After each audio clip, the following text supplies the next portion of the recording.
Okay, there we go. Off we go. Off we go. Hello, one and all. Welcome to Magic Morning Woods with your two extremely self-conscious hosts, obese and bearded. I'm Clive. And I'm Ron.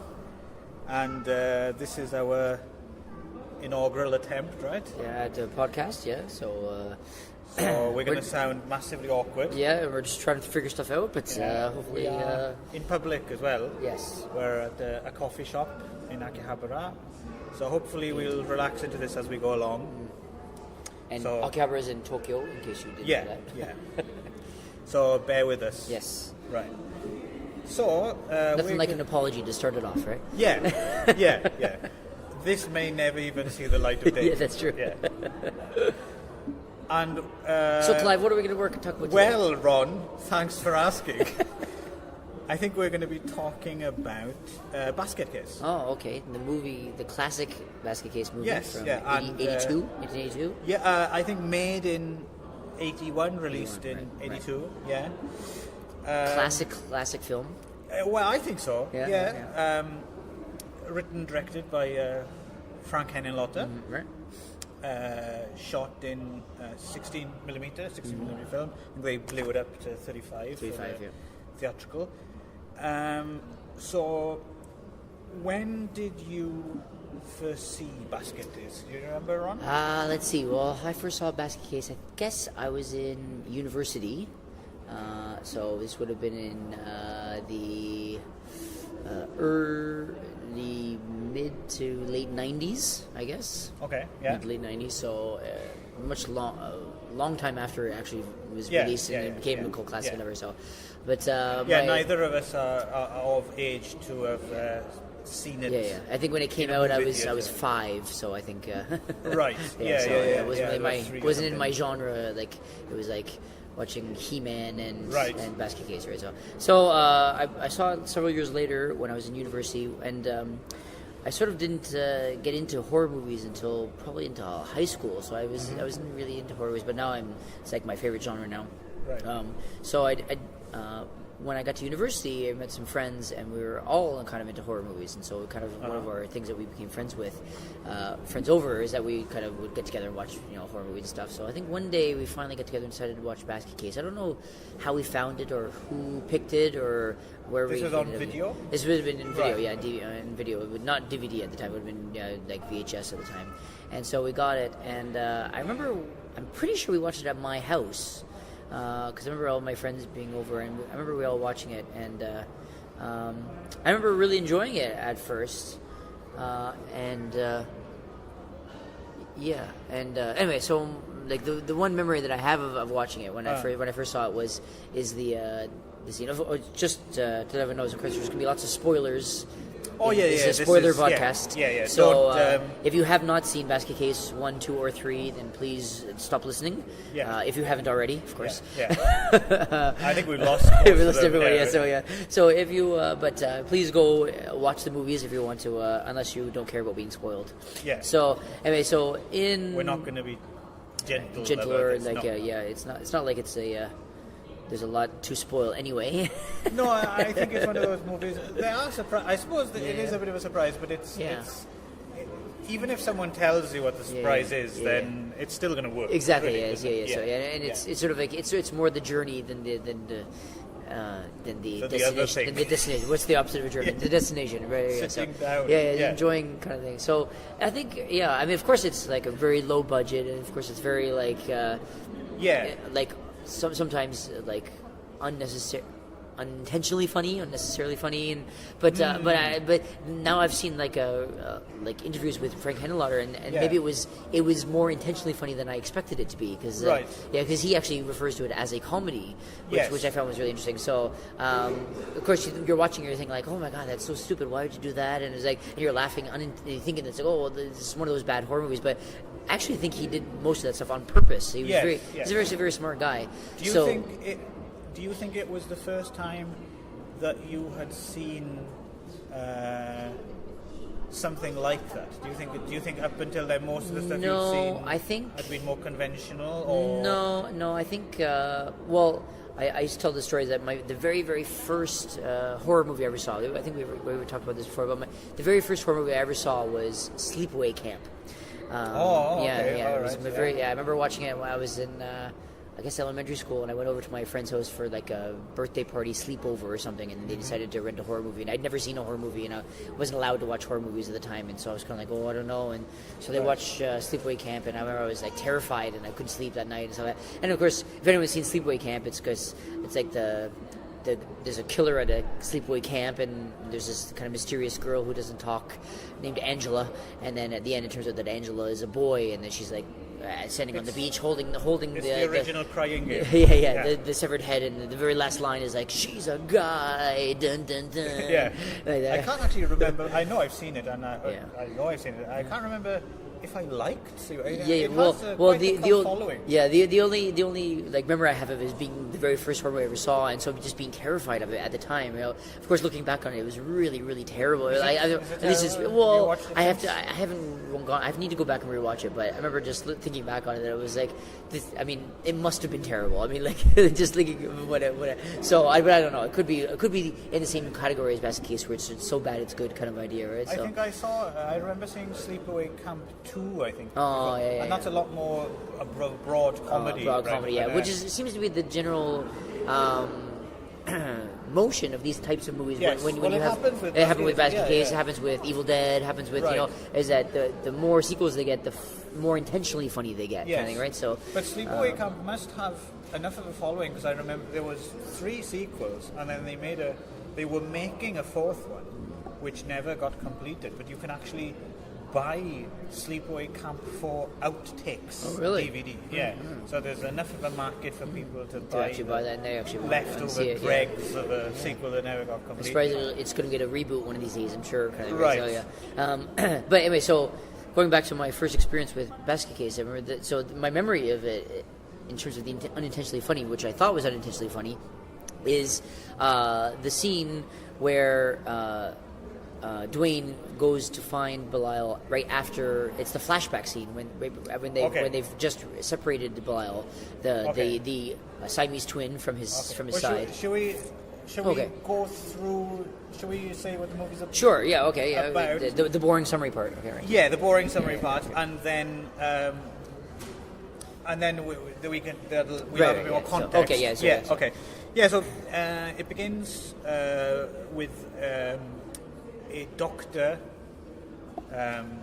in his house at night. He's out in the country. Turns out he's upstate New York somewhere, someplace called Glens Falls. I didn't actually check if that's a real upstate New York place. I feel like I've seen something else recently that actually referred to Glens Falls as well. That is kind of like a commonly used place in New York set entertainment. Well, anyway, this is where this doctor is, and basically there's a home invasion. Someone invades his home. You don't really see who it is apart from a claw, and the doctor's dispatched, and then we cut to New York City, Times Square, and there's Dwayne Bradley, played by Kevin Van Hentenryck, a fine thespian. Who, surprisingly enough, as a side note, I actually found out that he was actually found for this movie because he was in an acting class. Yes, yeah. And I guess the director knew the teacher or something, and then the teacher just said, "We're recommending this guy." So he actually just came. He was actually trying to be an actor. That was actually what was surprising me, because he seems like literally just a friend of the director or some guy that was plucked off the street. Yes, kind of thing. So because he's so rudimentary in his raw, acting. He's very raw. Because I was surprised that he actually was an acting student, right? And also the fact that he was actually recommended by an acting teacher. Right? There's a few bits in this movie actually that. At first I thought it was just the hair because he's got this perm, but it's not just the perm. There's a few little things he does in the movie, a few lines here and there, where I thought, I reckon this guy is trying to be Gene Wilder. There's like something a bit Gene Wilder. I mean, of course, we'll talk about this when we get later into the sequel, but into the sequels. But he actually grew on me a lot over the 3 movies. Like, he definitely he doesn't get any better. He doesn't get any better, but he becomes more self-aware. I think is that Maybe so. and he embraces his kind of like lack of acting talent and more his limitations. Yeah, and sort of like they play it up more because like. As I said in the first one, it surprised me that it was intentionally funny. Right. Because it looked unintentionally funny. Whereas the third one is very obviously intentionally funny. And so they really embraced his sort of like comedic timing, which was a lot stronger than his... I think later on, actually, oddly enough, that scene that you're about to talk to, that's kind of where I have in my notes as well, as a kind of break point to maybe go into I think... what's important to Helen Lotte and what he's kind of going for and his priorities. So anyway, Dwayne Bradley is walking through the streets of Times Square, and he's got a padlocked wicker basket, like a picnic basket, right? And the hustlers of Times Square, trying to sell him shit, but he's just oblivious. He looks very much like a hayseed, right? He's come to new in town, which he is. And looking for a place to stay, he ends up at this place called Hotel Broslin, which is obviously like a flop house, right? It's where hookers take their johns, and there's a bunch of kind of wino characters hanging out in the lobby. There's like an Irish guy, O'Donovan, right?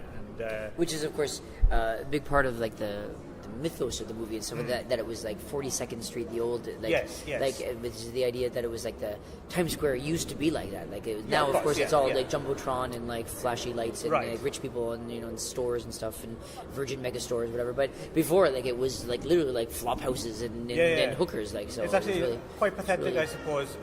Even people, when they talk about if you had a time machine, where would you go, people who, I'd like to go and see Alexander the Great or something, or quite pathetically, I'd quite like to go back to kind of pre-crack Times Square, early 80s. Pre-crack? Yeah. I think it was slightly safer then. So, well, not. I mean, in that first scene though, when he's walking down with that basket, the first person he meets is the drug dealer who comes up. That's true. And all of a sudden, this is the giant long list of drugs, right? So I don't know how safe it was. From what I understand from reading about the time, I think apparently people got a lot more weird and dangerous when crack hit. Oh, okay. So it was kind of course, it was it was a kind of a dangerous place, but I think crack kind of basically turned 42nd Street into a health hazard. Right? That's basically what happened. Was it got shut down by the public health authorities, right? So kids don't do crack. Unless it's really good. This is good. So the Hotel Broslin, which apparently is it was actually shot. The exterior is someplace in Franklin Street somewhere. This Tribeca area. Yeah. No, it was actually outside of his the main actor Kevin Van Hendenrink's I think that's where they hung the sign. Yeah, but I think the outside was too as well. I think. For a scene later on, but I think the actual the lobby. Oh, the lobby was somewhere else. Yeah, and apparently that the reception desk is an elevator. Yeah, an right? elevator that they jam the doors open. They just jam the doors open and put some stuff on. Yeah, they're very. I mean, but I found really interesting about that kind of stuff, which is the same stuff I found interesting about.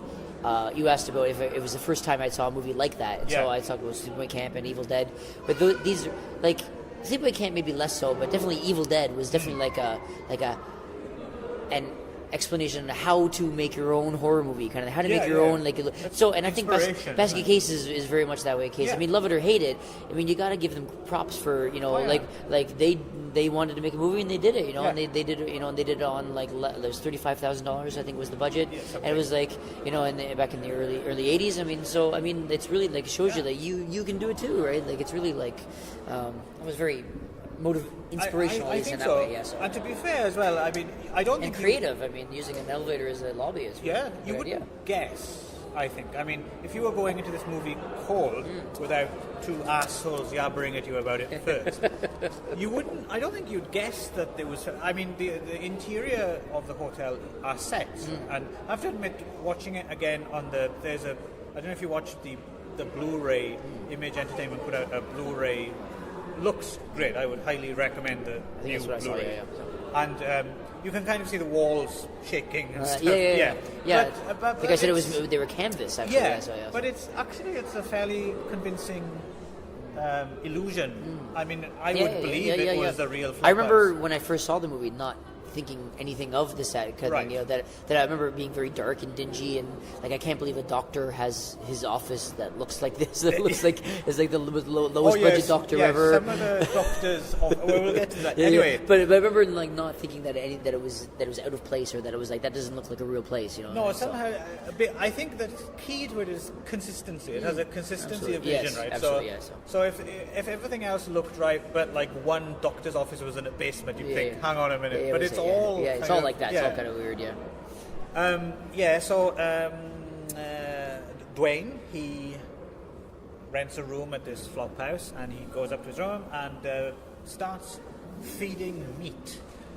Unlocks the padlock on this picnic basket and starts feeding meat to whatever there is in this thing. This creature that's in the basket. Yes, you don't know what it is yet, right? So. And he also seems to have some kind of psychic link with it, right? He's kind of, you have these scenes where he's responding to someone talking, we can't hear what the other voice is, blah, blah, blah, blah.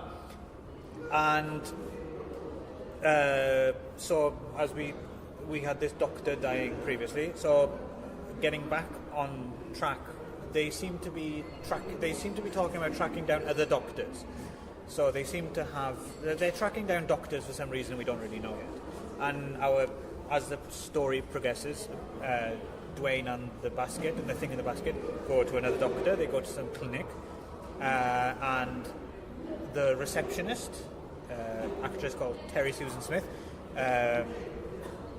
this is like the love interest of the film. While he's at the clinic, he meets this receptionist who's kind of very kind to him as a stranger, first time in New York. I don't think Terry Susan Smith did anything beyond basket. As far as I know, I don't think so. I actually just found out watching the documentary today that she was a singer in a punk band. Yes, and she was bald. Yeah, right? bald so at the time. So it was very obviously a wig. Yes, it's very nice wig. Though. It's very suits her. But I guess I didn't realize that she actually was very self-conscious about it because she had to wear a wig because she was actually bald because she shaved her head because she was in a punk band. So, but she's interesting. She has a kind of she has something about it. There's a charisma to her. It's a shame she was never in anything. Apparently, I think I read somewhere she's some kind of hippie who makes and sells some kind of pottery or something. Oh, really? Well, Well, Kevin Van Hindenburg is like a hippie who makes he's a sculptor, stone sculptor now, right? So I don't know. So I'm not. It seems a shame. She seems like she'd be one of those. At least she'd be one of those like actresses who future generations would pay homage to by getting them, exactly, which is what happened to a lot of these people. I feel like she was one of the people that had the most potential, I think, to work. Right. Yeah. She was it was obviously her first role, but she was getting it. You know, she kind of knew what it was all about, and she was. She plays well off Kevin Henry. She nails the mood. Yeah. She definitely had good intent. Like speaking as an actor's point of view, is that she had like good intentions, and she like really like knew what her motivation was, and she had good line readings and stuff like that. You know, so it was really, I thought she was pretty solid in terms of course the. Not being said that, of course, that the best actor in the movie was, of course, the guy who ran the hotel. He was the best. Right? So. Oh yes, Robert Vogel. Was that his name? Not in much. What did I know? He was in something. He was in a trauma movie. So he was in an early trauma movie called Waitress. Oh, okay. Which I've actually not seen. Okay, it's one of the he was trauma ones I haven't caught. He was definitely like the most like. This is kind of an actor guy. This is the guy who thinks he's an actor, right? Right. Yes, he has that scene where he's running down. I wonder if it's an ad lib. He's running down the stairs and he stops. He's almost out of frame. He hasn't quite got the blocking right. And he does this ain't a hotel, it's a nut house line. Exactly. Yeah. So it was from that line that I was kind of like, well, this guy knows what he's doing. He has some sort of. He has like a. He has some sort of like knowledge about what's going on. He has an but I was curious if he was like, if that was his idea. Like I need more. It struck me as an ad lib or not. Because he kind of steps back as if it was. Oh, hang on, I could get an extra line. Yeah, I can say something and maybe they'll cut me over. So and of course. Henenlotter seems like the type of director who would just allow them to ad lib and then you just keep it in, right? But I thought she was also pretty solid. Well, she's good. I think she's. I mean, the thing with this kind of thing is you could judge it. She could have been, let's say, for instance, I don't know. She might be awful, but she could have been a more naturalistic, a very good actress. Maybe she's a very good actress, but it wouldn't suit opposite Kevin Hunter. It would sink the whole thing. Yeah, her tone was perfect for to match him. Yes, I think so. Anyway, so after making time with this receptionist, basically they flirt a bit and they arrange to meet. But Dwayne doesn't want this thing in the basket to know because it'll get jealous secretly. And they end up in this office. That was a good example of her ideas about acting, which I thought was very solid. Where they were whispering, and he's like, "I'd like to meet you later," and she's like, "Okay," and she goes, "Why are you whispering?" He goes, "I don't want him to hear." She goes, "What? The doctor?" Right. Yeah. And so that was a very it was a solid, comedic moment. So I know what you mean. And anyway, they end up seeing this doctor, who at first I thought it was Bud Cort. He does look like Bud Cort. Yes, that's true. Yeah. And again, we don't really know what's going on. We see that I think it's at this point we have the big reveal that Dwayne has some kind of scar tissue down one side of his body, and this doctor's obviously freaked out. So something's up. We're not exactly sure what it is. And this was one of the parts of the movie where I was kind of like, wait a second. So I didn't really understand why they would hunt down the first doctor at the house and kill him immediately, but then visit the other one at his office, but then just show him that it's him, and then not do anything, right? So because when he came out to make the date with the nurse or the receptionist, I had assumed that he had already killed him, and then when it goes back, it shows him like really nervous and he's trying to call the third doctor. I was like, well, what did they actually talk about? I feel like why didn't they just do it, right? So or just go at night. Go at nighttime. To be honest, it doesn't. Once you start picking holes, once you start picking the holes in the logic, ends up going. He's not very good at covering his tracks. No. Dating the main witness. Exactly right. And also then he goes back later at the night. Sorry, jump ahead, sorry. So but of course first they go to a movie theater. And watch Sonny Chiba. In The Bodyguard. That's the movie they're watching on the big screen.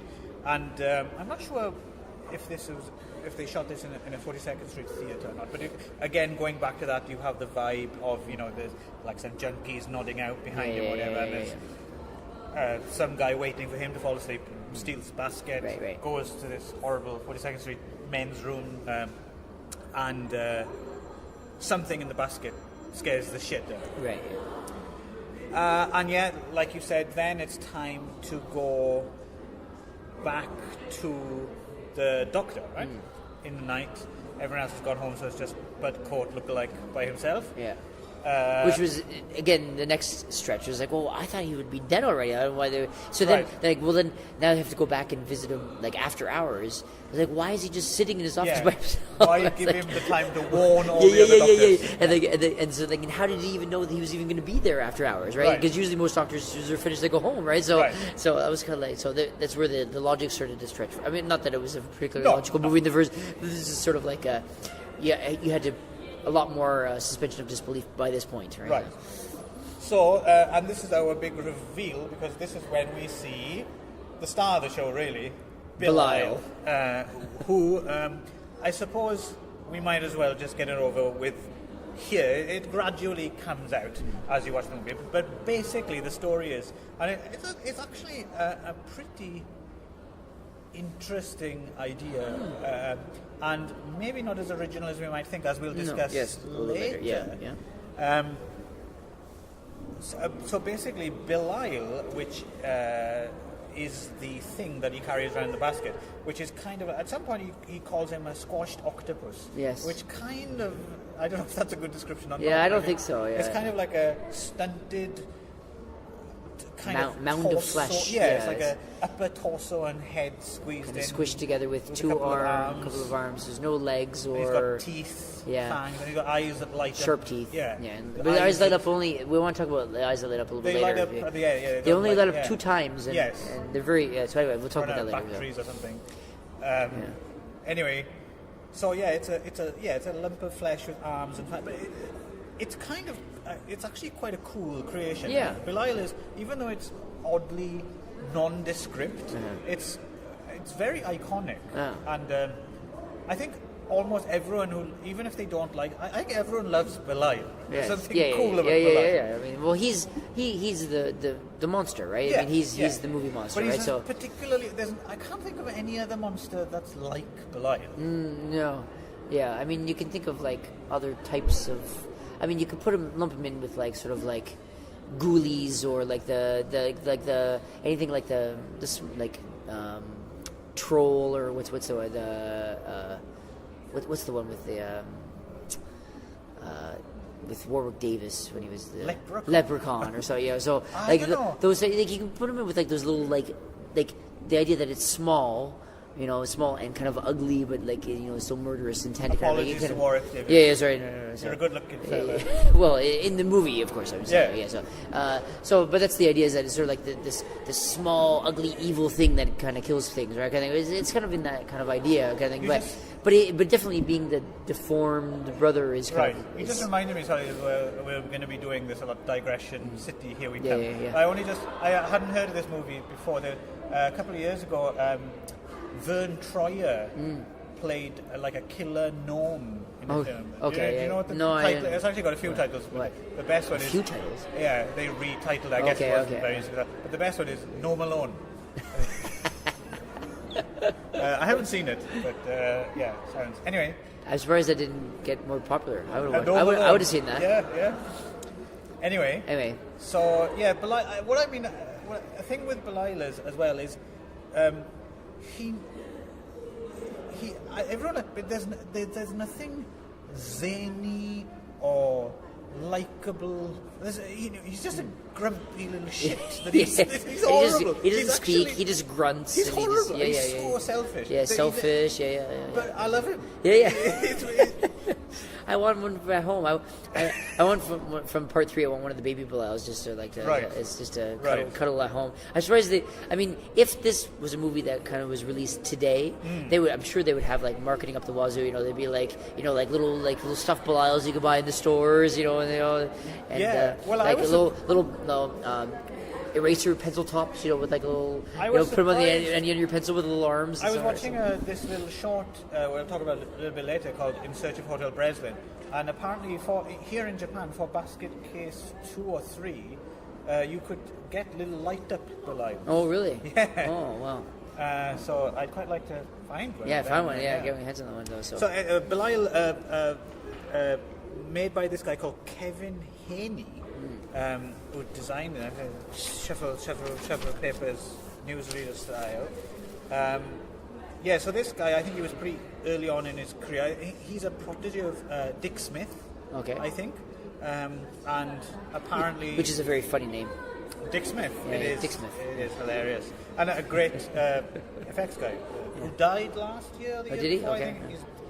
I suppose he's most famous having done The Exorcist and the stuff at the end of Taxi Driver and stuff, the knife stump, and lots of credits. And this guy Kevin Haney, I think it must have been one of his first kind of major gigs where he was in charge of moulding and designing and stuff. And he's still working. I noticed one of his recent credits, he worked on Guardians of the Galaxy. Oh, really? Yeah. I'm not sure. I think he's stayed in the prosthetics kind of line, I think. So we see which is good for him. I mean, the prosthetics, I think, are getting less and less used in movies with resurgence of CGI. We've gone past peak animatronics and stuff, which is a shame. I know it all makes you sound like an old fart. I can't help it. It is a shame. But it's great that he can still make a living off of that stuff, considering people don't use it as much anymore. So Belial attacks the Bud Court lookalike and rips him in half, basically. Literally, actually, yes. It's actually in 2 pieces. Yeah. Interesting thing I know. When Basket Case first came out, the distributor cut all the gore out of it, and it wasn't successful at all, right?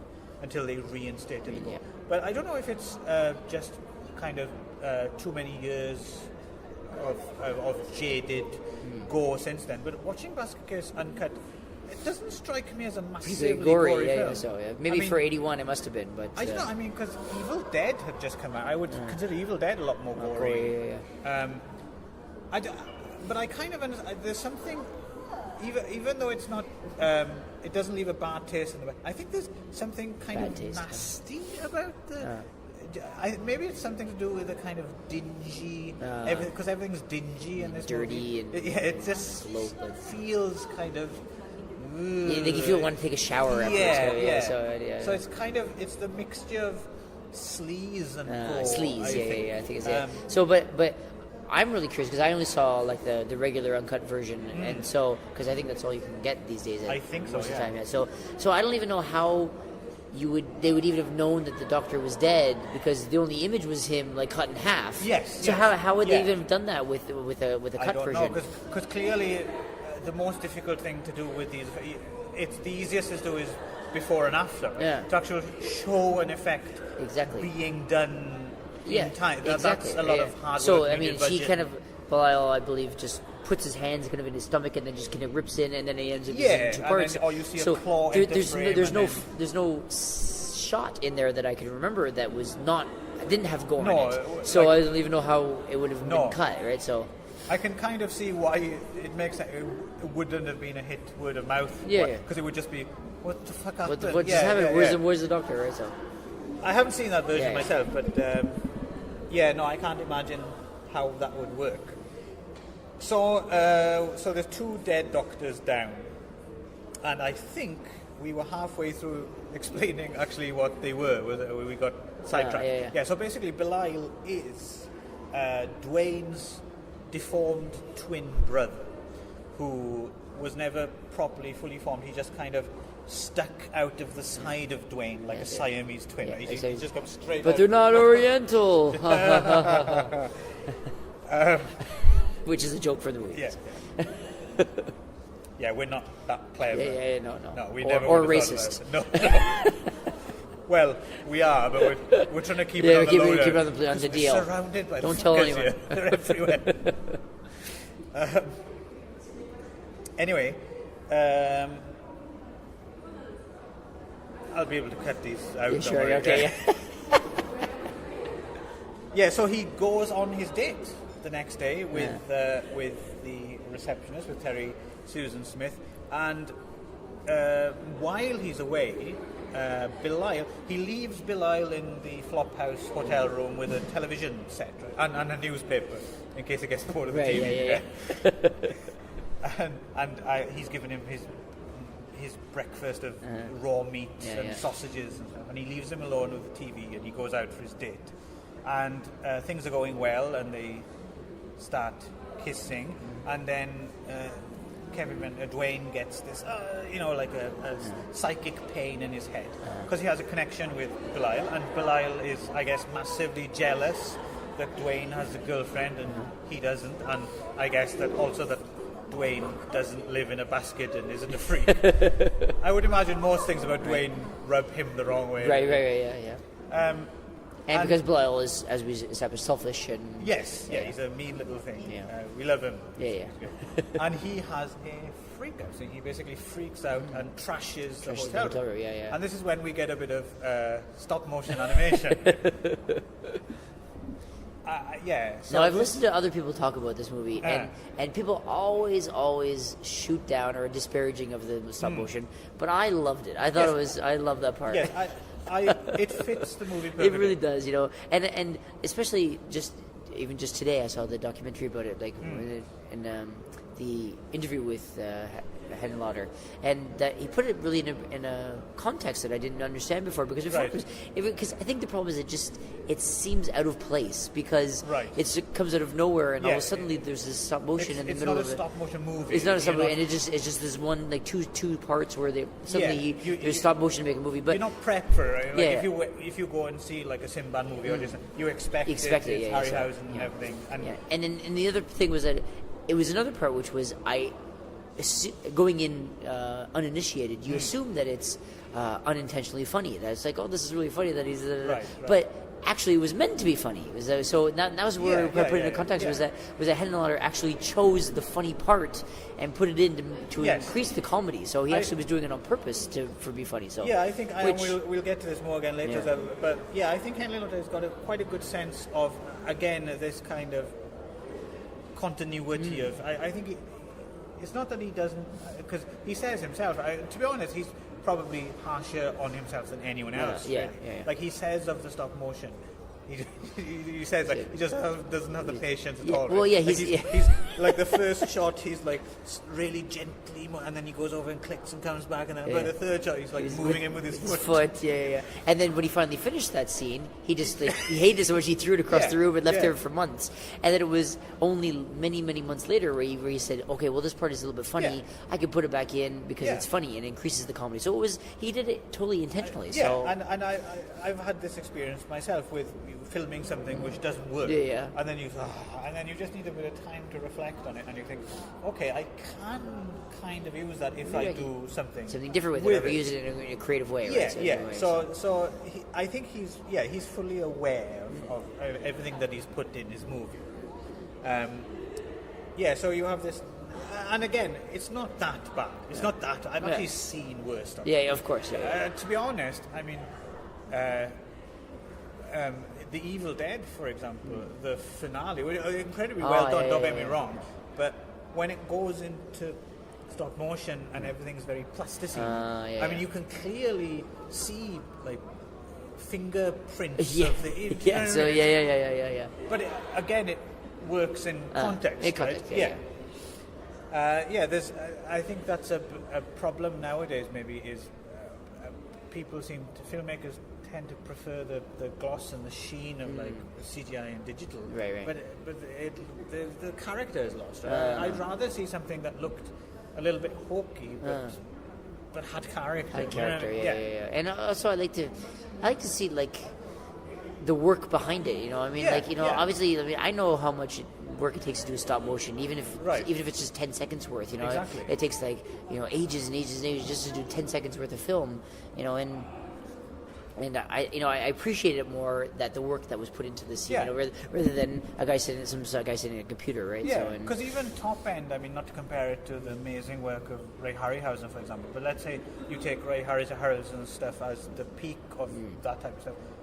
You never once for a second, even as a kid, thought, my God, that's a real massive scorpion. Reality doesn't, and you don't care. It doesn't matter. It's cinematic. It's film. Exactly. So.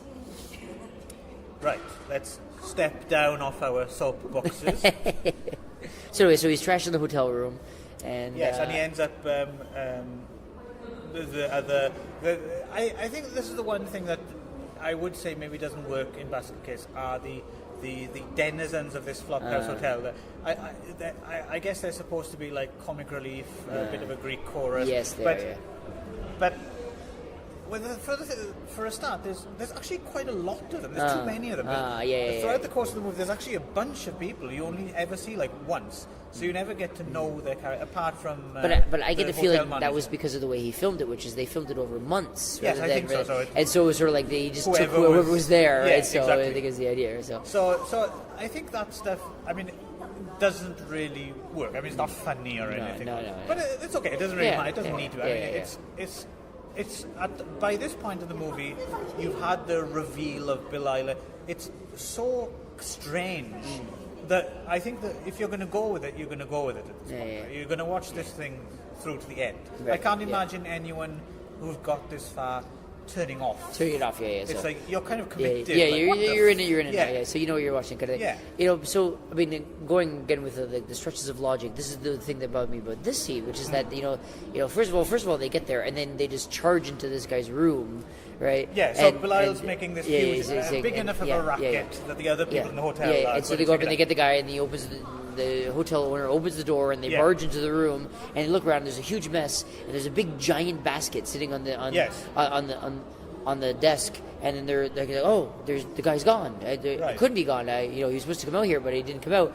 And then no one bothers to actually look in the goddamn basket, right? So, yeah. But I suppose that's the idea, is that it's supposed to be unlikely that a person would be in there, right? So yes. Yeah. I also quite like, apart from obviously a little bit later on where one of them turns into a thief, they're quite a well-behaved bunch. Yeah, absolutely, right? So like they've just burst into this guy's room, and like the idea is they're supposed to be this kind of like low-life denizens, and the guy is standing there, he sees the big wad of cash on the and he keeps looking at it, and he gets this idea, and then he leaves, and then when he comes back for it later, it's like with all the ruckus going on, he easily could have just grabbed it right there, right? So the hotel manager as well and this kind of works, I think, is he's clearly near the bottom of the barrel, but he still has a kind of air of dignity. I run a decent place here, kind of thing. Like, he's got a moral code.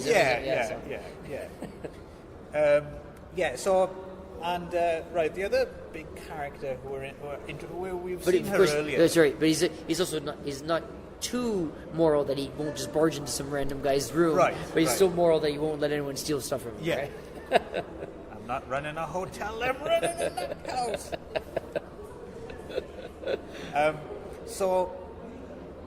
The other character who we have actually been introduced before this, but we haven't had much to do with her, is Casey, the hooker, played by Beverly Bonner, who's also. I really like Beverly Bonner in this movie as well. She plays it really well, I think. And we see her earlier with John going into her room, so we established that she's a lady of the night. And she comes across Dwayne drowning in sorrows in a bar, right? And she decides to get drunk with him. And this is quite a nice little scene as well, I think. The two of them getting smashed. This is the first scene, I think, which is quite obviously comedy, right? The rest of it was probably intentionally funny, but you think it's unintentionally funny. This is the first one where it's like very obviously they're trying to get you to laugh at this point. But it's actually quite but it's funny though. This bit is actually quite well done, I think, because it is. It reminded me a little bit. I think it's difficult to get right in movies. In real life this works, but in movies it doesn't work. When you're in a situation where just someone else laughing is funny. Yes, absolutely. Yeah. And the only other, this isn't quite as good as that. The only other thing that springs to mind is Porky's. Is the scene in Porky's after they've stuck their dick through that hole in the wall, and Ballbricker is talking about it to the school principal. Do you remember this scene? Yeah. And like the other guys are just trying their very best to not laugh while she's talking about these guys, and that's hilarious. That scene, of course, it's absolutely laughter and it's so well contagious. played. Because for all the world, it looks like they're genuinely cracking up, right? Well, you would say that another one would be like the dentist from Little Shop of Horrors. Steve Martin as the dentist in the musical Little Shop of Horrors, where he's on laughing gas. And then Rick Moranis as Seymour comes in to kill the dentist, and he's got a gun, and the whole thing is that everything is like, you guys got a goddamn gun, and so it's funny because even though one guy's trying to kill the other guy thinks it's can't stop laughing. That's where the comedy comes from. So yeah. But this guy, this is one of those scenes you kind of you would like to be there getting drunk with them. With them. So. And this is also getting back to what you were saying.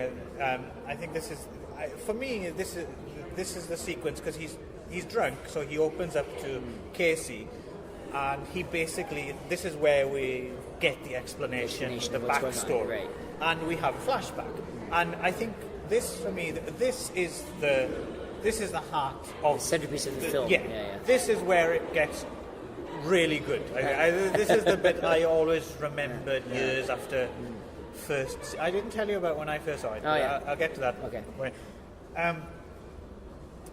So we basically get this flashback to Glens Falls. First, after Dwayne and Belial have just been born, and I guess they're in like a cradle, right? And the father's, give birth to a monster, we should kill it, and all this blah blah blah. And then a little later on, when they're 12 years old, and Dwayne... He just a side note as well, the guy who played the father was for me, probably the worst actor in the entire movie, even worse than Kevin. He was just excruciatingly bad for him. Like he was just like, oh my god. So luckily he was only on stage, on screen for like seconds. But he was really he bothered me. Something about him really bugged me. It was like, oh yeah, so. Yeah, so he's very Old Testament fire and brimstone. He thinks this is a sign of the devil or something. I mean, he's really down on Belial. So when Dwayne and Belial reach 12 years old, he makes a deal with these doctors, and of course these are the doctors that Dwayne and Belial are now tracking down in the city, to have Belial removed, because they don't share any organs or anything, right? So basically they can remove Belial so Dwayne can live a normal life. But of course Dwayne and Belial they don't desire this, right? It's so against their will. Here's my other thing about this. So he kept saying that like no doctor would separate them. That everyone kept saying no, that they couldn't do it, they couldn't do it. And then finally when they get the doctors to do it, they've got these like kind of like low class, and one of them is a veterinarian. It turns out that the woman is a veterinarian, and it's all like under the table and stuff. In the dining room, they put a sheet over there. So it's very much under the table where they've got the people to do it kind of illegally and stuff like that. But then she's like, oh well, all they share is tissue and bone, so she could be. So I was like, well, why didn't anyone else?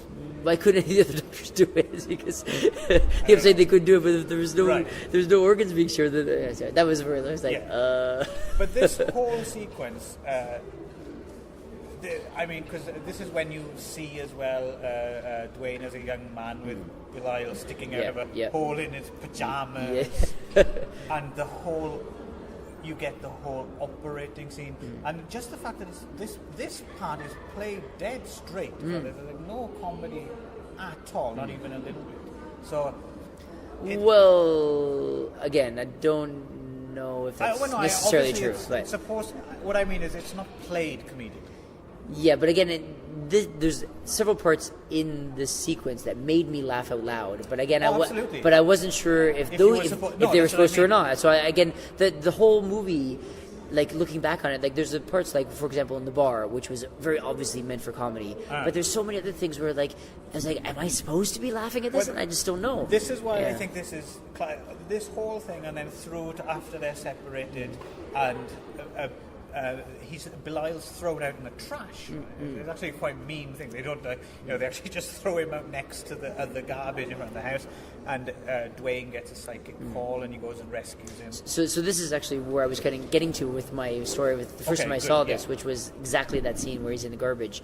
So, I mean, it's not the interesting of the story, but this is what I was going to say, is that the very first time I saw that, I saw it with some friends of mine. We were all sitting around, we were late at nights, just like, guys in their early 20s watching this like kind of low budget horror movie, and it got to the scene for the tits. And it got to the scene where they threw him out in the garbage, and I started to laugh unbelievably hysterically, like just uncontrollably. I could not stop laughing. That it was so hilariously ridiculous to me that the doctors not only would do this operation on kind of like secretly and like on the fly, but then would take the deformed person that they cut off, and rather than making sure he's dead and then getting disposing of him, they literally just put him in a garbage bag and then put him in with the garbage. They didn't even make sure he was dead first, right? And I remember just like my friends, and this is an example of like the laughter breeds laughter, was that I just couldn't stop laughing. It was like I laughed, and I was, oh my god, they threw him in the garbage, and they started laughing because they were laughing at me laughing at this, right? And so it was, so that's my memory of seeing this movie the first time, was just finding the fact that they would throw this, technically, I mean, he's deformed, he's evil and all this stuff, but maybe he hasn't done anything evil yet. He's done anything evil, but maybe the dad thinks he's evil and stuff, but at the same time, it's still a living being, right? I mean, even if it was like a cat, you wouldn't just throw a live cat in the garbage bag. You would at least make sure it's dead before you put it in the garbage bag, right? Which is, so the fact that it was still alive in the garbage bag just made me laugh like uncontrollably. So that's and then it gets even better then, because they want. What I like about this is this all takes place at one night, right? So basically, Dwayne's asleep, and something wakes him up, and he goes out, and he get Belial out of the garbage. And then we cut to the father's in bed. I assume it's the same night, and he's woken up by this like banging. Someone's building something in the basement. So he's like, what the hell's going on? And he goes down to the basement, and somehow maybe they went to bed early or something. He's going down to the basement, and what the hell's going on? And somehow Dwayne has found the time to build like a spinning buzzsaw on a what would you call it? On a bed on wheels. It's almost like one of those Rube Goldberg machines where it's like it's a thing that just it's so elaborate and so ridiculously over the top, unnecessary that it was like, well, if they wanted to kill the dad, why didn't they just take his knife to the dad lying in bed when he's sleeping? Right? And then you have this awesome scene of but it's so the funny. buzzsaw going towards him, which is why I doubt that it was unintended, that it was meant to play straight. I mean, but what I mean, but it's played straight. I guess no wink to the audience. Well, because really, if they wanted to kill him, they would have just killed him. But the fact that they made a Rube Goldberg machine to kill the dad, which splits it in half. Which just have the shot of two legs. So I mean, that had to be intentionally funny, right? What I noticed as well, rewatching this again, I can't remember how many times I've seen this, and I've seen it a good handful of times over the years. Well, they don't just build. You'd think the big spinning buzzsaw that would split you in half is enough, but they've attached other things as well. Other pitchforks, like springs and shit that has nothing to do with anything, just to make it excellent. That's what I mean. So it had to be funny on purpose, right? So. I'm with you. What I mean is, I don't think there's anything that's funny that wasn't supposed to be. What I mean is just the kind of tone of it, and this is what I want to talk about. It was very cartoonish. It was very Wile E. Coyote and Roadrunner kind of idea, right? So. And then you have after that the father's dead and they get away with it, and an aunt comes to stay, and she's very kind to them, and she reads bedtime. She's in the rocking chair with Belial in her lap, and she's reading The Tempest. The Tempest. Which I think was actually now that I think about that, it was The Tempest, and I remember that because the character from The Tempest is deformed, right? Which is where that idea. Right. So it was, of course, it's all on purpose, right? So it's so she has this kind of kind old lady who has an understanding for people with deformities, and so she's So, but this whole sequence, I think this is the highlight of the movie. This is where it peaks, I think, this whole thing. And it's like you said, it steps into this territory where, your laughter is, and I think it's not just a laugh, it's like a laughter of, what the hell am I watching? Yeah. And I think this is, I think this is very much where, or I know this is where Helen Lotter lives. This is what he wants. And just to kind of hammer this kind of home, we'll kind of stop here and let's explain a little bit about Frank Henenlotter's muse. Where does he get his ideas from? Where does he want to do? And what's interesting about Frank Henenlotter, he seems to be of that first generation of kind of fans of I'm guessing he's of that Monster Kid generation, the born in the early 50s, grew up watching kind of science fiction double bills in theatres and drive-ins, and then on TV, catching up with all these Universal Shock Theatre package things and horror hosts and stuff like that. And if you read, there's a number of good interviews with him. One I sent you from the Incredibly Strange Film book, and he's part of a kind of group, and Michael Weldon, who wrote Psychotronic, etc., and the guys in Seattle, Mike Vraney, who ran Something Weird Video, who actually had a line, the Frank Henenlotter's Sexy Shockers, which was kind of a line of releases curated by Frank Henenlotter. And these were, I think, these are the key to what he's going for.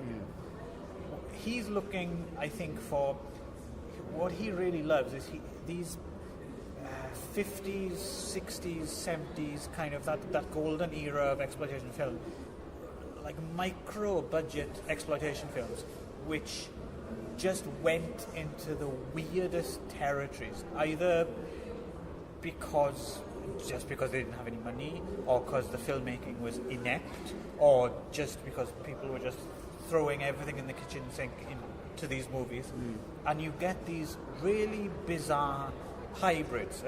I don't know if you've seen any of the movies, these Frank Henenlotter's Sexy Shockers, but a lot of them they're kind of weird. A lot of them are kind of like these nudie movies. So they were basically made just to throw some tits and ass on screen. Way pre-porno. What you could get away with. But there's also horror and science fiction, all these weird elements mixed in. And he's a good curator. If you watch the Frank Henenlotter's Sexy Shocker line of movies like The Curious Dr. Hump or House on Bear Mountain, they're a really nice selection of just really fucked movies. Just like, which universe does this come from? So I think this is what he's trying to. He's really fascinated in tapping into this, and it's a weird area. It's a very kind of sublime zone that it's almost, you can't enter it. It's like an accidental realm. So the fact that Franklin Henenlotter is deliberately trying to make movies with this kind of, I don't know what you'd call it, this kind of sublime tone it's really hard, right? And the fact that he actually manages, at least in this sequence, to deliver that, I think is really rather impressive. Because it is like, what is this? It's, you have no real template for it. Yeah. And there's nothing much that's like it. I No. mean, we were using The Evil Dead as something that's similar to that kind of thing, but in terms, at least in terms of how it was made and the production budgets and like the do-it-yourself make your DIY films and stuff like that, right? But there's nothing. It doesn't. The tone is very different. Oh, it's so different. Very different. I mean, Evil Dead is a great movie, of course, and but it's. I wouldn't go so far as to say it's conventional exactly, but it follows a kind of formula. You kind of recognize what it is. Yeah, but then again, I suppose Evil Dead as well does have its what the fuck moments, like the tree rape and where it veers off a bit. Of course, yeah. But it's kind of you kind of know what you're dealing with. Whereas with Basket Case, you don't really. You don't know what's happening. You kind of have to accept it on its own terms, really. Absolutely, yeah. And the other big one, of course, are the films of Herschel Gordon Lewis, who made Blood Feast in 2008. All these early who get a credit at the end of the film, like thanks to Herschel Gordon Lewis. And of course, later on, Frank Henenlotter made the Godfather of Gore documentary about Herschel Gordon Lewis. It's obviously a big influence. And I think some of the music in Basket Case, there's like this thing with kettle drums, which is a direct lift from the Blood Feast soundtrack, I think. So, yeah, so that's where Henenlotter's coming from. He's coming from this X dimension of this kind of alternative history of weird regional, no-budget, drive-in exploitation stuff. And I think he kind of is trying to carve out a space in this kind of zone. Do we need at this point to talk about things like Dark Intruder and stuff, where like the inspiration for those types of story? I think we want to talk about Dark Intruder after we're done with Basket Case. I think we'll go into Dark Intruder before we continue with the sequels, because it's worth talking at length a bit. Because at least this fits in at least with Henenlotter's kind of like inspiration. And I think so, but I think with Dark Intruder, maybe Dark Intruder doesn't really fit. It's not one of those movies. I think. Yeah. And plus, as far as I know, no one's ever asked Frank Henenlotter, did you copy Dark Intruder? I've never heard anyone asking it. And I suspect the answer would be not intended. Like, I'm sure he must have seen it on late night TV or something and kind of remembered it. It's quite different, though. It's not the same, right? So. Oh, no, but just the whole thing of the twin and everything is. I mean, it's not as if. It's not as if. Anyway, we'll get to Dark Intruder later then. Right. So, where were we? Right. So we're out of the flashback now, and Belial and Casey the hooker go back to the apartment, and he's dead drunk. Belial sneaks out, tries to cop a feel, basically, of Beverly Bonner and Casey, and well, I mean, we don't want to get into boring just reciting the plot, but basically, things escalate at this point. There's one more doctor to kill. There's a nice little scene with syringes in the face and stuff. And speaking of that doctor, talk a little bit about Dr. Cutter. She's the veterinarian. The veterinarian, the female doctor. And so she's got a little bit more of a character than the other two do. Yes. Where they kind of... The other two are very nondescript. Yeah, they're just sort of like random... Yeah. I mean, the first guy just dies within the first 2 minutes or whatever. So, right. And then the middle guy... Just looks like Bud Cort. Yeah, he's a little bit of a kind of a Weasley, kind of like whatever. But he doesn't really have much of a character. But they try to give the veterinarian like a bit of a... Yeah, she's got an ice queen dominatrix kind of thing, where she's like this, like out on a date with this guy, and she's kind of like dominating him a little bit. I'd forgotten about that. So kind of like a young toy boy. That's when the second doctor is trying to call around when they leave him alone. Right. After the visiting, they've gone to the movies, and then he's calling around. He calls the third doctor, and to warn her, and she's like, well, go fuck yourself. Go, don't call me, kind of thing, right? So, but this whole big thing where she's like this on this date where she's kind of like, we got this like boy toy. Yeah, she's very kind of demanding. Yeah. So control. So it was interesting that they gave her like a bit of a character kind of thing. Right. So she was very. I thought she was like Sigourney Weaver at first. I know what you mean. Yeah. I forgot to mention that I totally didn't notice them. I'd be surprised if anyone did, unless they were told. But in that bar scene, when they're getting drunk, so one of the people in the bar who says like hi to Casey is adult movie actor Jerry Butler. Oh, okay. Okay. So basically things escalate, and they get rid of all the doctors, and of course things get to a head because Belial's up to all these tricks, and then of course don't forget we've got Terry Susan Smith. She kind of gets involved, and the jealousies, and basically towards the end of the movie, Belial rapes Terry Susan Smith. Right? I forgot to write down her character name, so she'll just be Terry Susan Smith. Yeah. Right, okay. Ron's going. I'll find it. Yeah, so we'll edit it in later. Anyway, over all the bits where I say Terry in a different voice. So. Yeah, and I think this is where it gets... Sharon, there we go. Sharon. Yeah, this is where it kind of veers. Again, this is the thing with Henry Lupton, kind of the tone kind of going all over the place. It gets a little bit more nasty, I suppose, at this point, because Belial kind of rapes and murders, basically. I wasn't sure at first if she was dead or not. Well, see, and so this is the point that I think that... is worth talking about, this rape scene, because so basically Belial is on top of Sharon on the bed, and he's fucked her, and he's fucking her, actually. He's fucking and he's strangling her. Yeah. And then we just kind of cut to just after, and she's on the bed, she's motionless, and Belial is on her crotch area.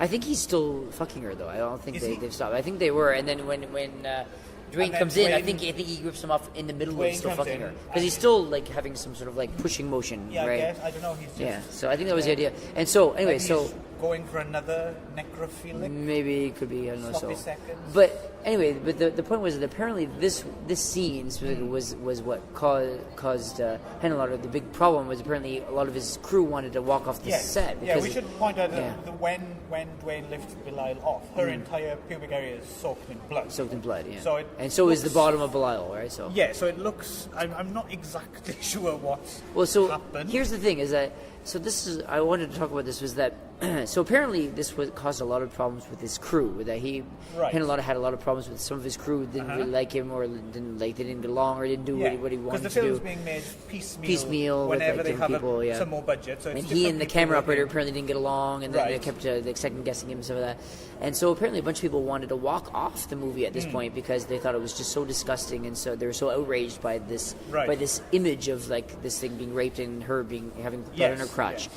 But apparently, like, the actress had no problems with it, and neither did Dwayne, the actor. I suspect you encounter this a lot. This is people who feign outrage because to be seen to be outraged is the politically correct thing to do. But I don't know if political correctness was a big thing in '81 though. So I don't know. I think it probably was. Not as much as today. Today it probably would be, but political correctness is the norm now. But anyway, so. My point is that I wasn't offended by it. Like, it certainly is not offensive. It's just sort of, it's another. It's just a bit of a left turn. But the thing is, which my only problem with it, which is the same thing I've heard other people talk about, is that why was she bleeding? like what was he doing? Because does he have barbed wire on his little like deformed dick or something? You know what I mean? Like it doesn't really. And so. Frank Henenlotter actually says like, oh, well, I wanted it to be like more gory, so I just threw some blood on there. So that's my only problem with that part, is that there was he didn't like give any reason for it. Like, it wasn't like like Bilal just started eating her or something down there, so which would have had some reason. So like eating her out would give a reason that he's eating her out, and then all of a sudden you get the blood. But he was just having sex with her, and so then jumping ahead to part 2 when Bilal has sex with someone else. Yeah. That the same thing doesn't happen to her. So, that's true. But then again, she's one of. So it's just there was no real like explanation as to why it was happening, right? I don't have a problem with that. I quite like that. I quite like when something is so ambiguous. You're just kind of left with a kind of. I guess which is the idea, which is that it just makes you feel kind of nauseated and stuff. I can't imagine how you'd go into it in more detail without just. Making it even more offensive to other people, just those people, right? So, kind of thing. So, but I don't know. I mean, even if it was just sort of like putting his face down rather than having him, would have done something. You know what I mean? Right. So I don't know. It just felt kind of like it was gore for gore's sake. You know what I mean? I just felt like which has its place as well, but I just felt like. If you're gonna have gore, then at least just have a reason, like have it like explained. You Once know what again, I mean? I think it's one of those things. At least it's consistently disjointed. Yes, of course, that's true. But then again, going back to what you're saying, I wasn't sure if she was dead or not. She was bleeding. Yeah, I assumed, but I wasn't quite sure if she'd pop up again or not.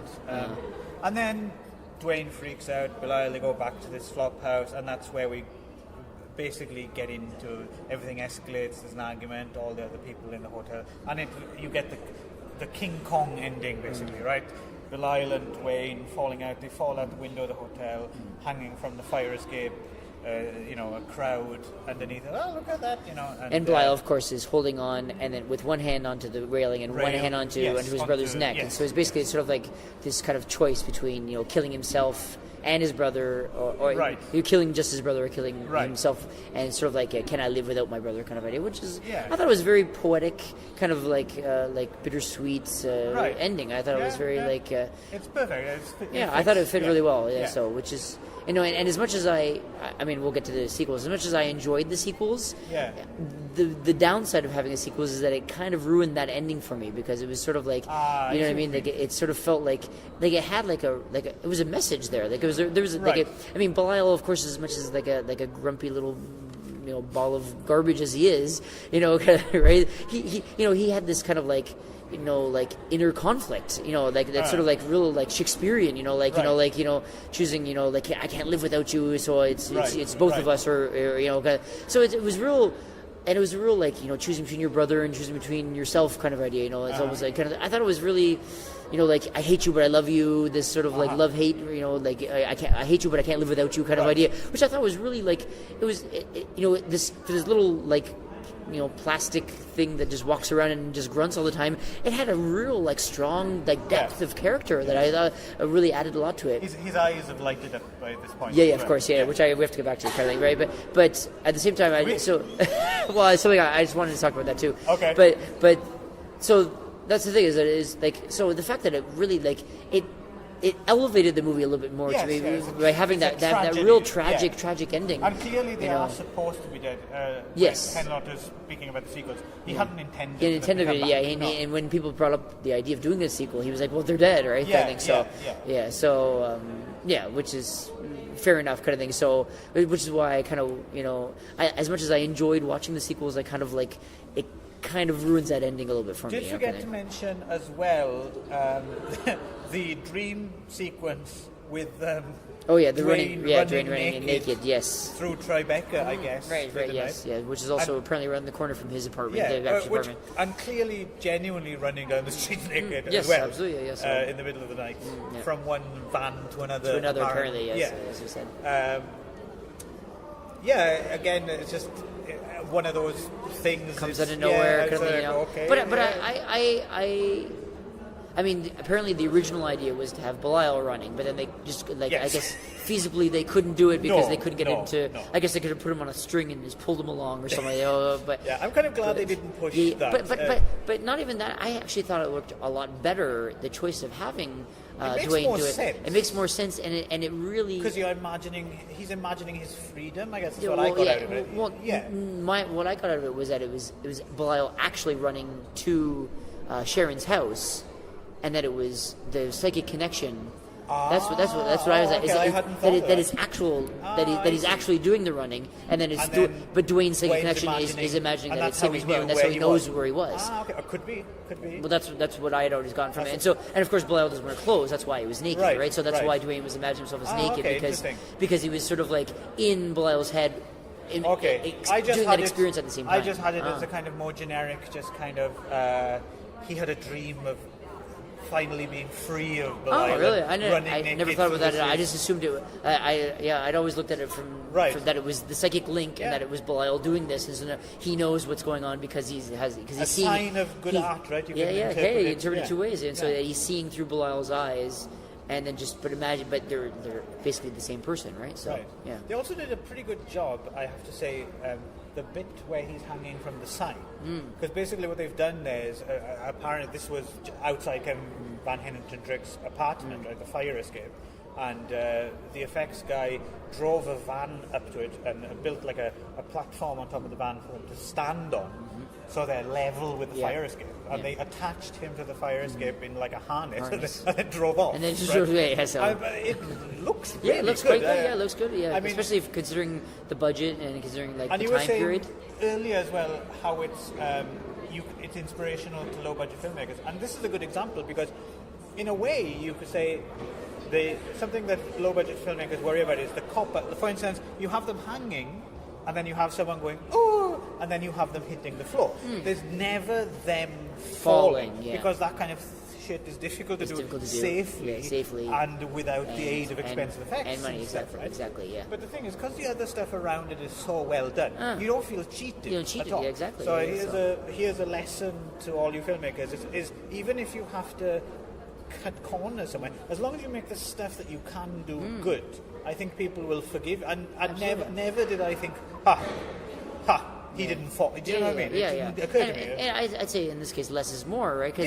I mean, and it was when you see him hitting the ground, it's obviously him just falling down from a standing position. But it really doesn't matter. But it doesn't matter because it's sort of because it works. It's I mean, the effect is there, and that's all you need, right? And credits roll. Yeah, perfect. Done, it's just. I thought it was. I mean, considering you're going back to what you're talking about with Hannah Lauder being that's where he lives in this kind of real weird abstract kind of nothing else is like this kind of world. Yeah. It's its own universe. It's its own universe kind of thing, right? So, but that being said, I thought that the ending was it was not just perfect, but it was it was sort of archetypal, you know what I mean? That it was of course, so that it wasn't just this kind of. Well, it's a King Kong ending. He comes out of this comes out of this kind of universe of his own to come back and really kind of reels it back into something that we all can sympathize with and empathize with and feel connected with, kind of thing. It reminds me of a digression. It reminds me of another good King Kong-y type ending in a low-budget. Did you ever see Monster in the Closet? I think Troma put it out. I think it was made by Troma. It's about I think some kind of interdimensional beast that travels through closets. It's it's not a bad little low-budget picture. But yeah, there's a similar ending with as someone has the great line, "It was closet killed the beast." Which I quite like. Yeah. Sorry. But so I thought it brought it back. Even though it goes to these places that you wouldn't expect it, or you wouldn't even necessarily go there yourself, it brings it back to like a place where it's like, wow, it's very perfectly tied up. I really, really enjoy that ending a lot. Actually, I think it's really affecting and really like deep, and I think it makes the whole movie in retrospect even better. Yeah, it does. Just because the whole movie actually does have that cumulative thing. Yeah. So I think it just and I don't think it wasn't exploitative, and it wasn't just sort of like killing them for the sake of killing them. Like it thematically, it was perfect. It was the way it had to end, and it was. There's another King Kong connection as well. I just realized this now because they made this short film in search of the Hotel Broslin in 2001, where Frank Henenlotter and R.A. the Rugged Man, hip hop artist out of Long Island, I believe, went around trying to find the old shooting locations.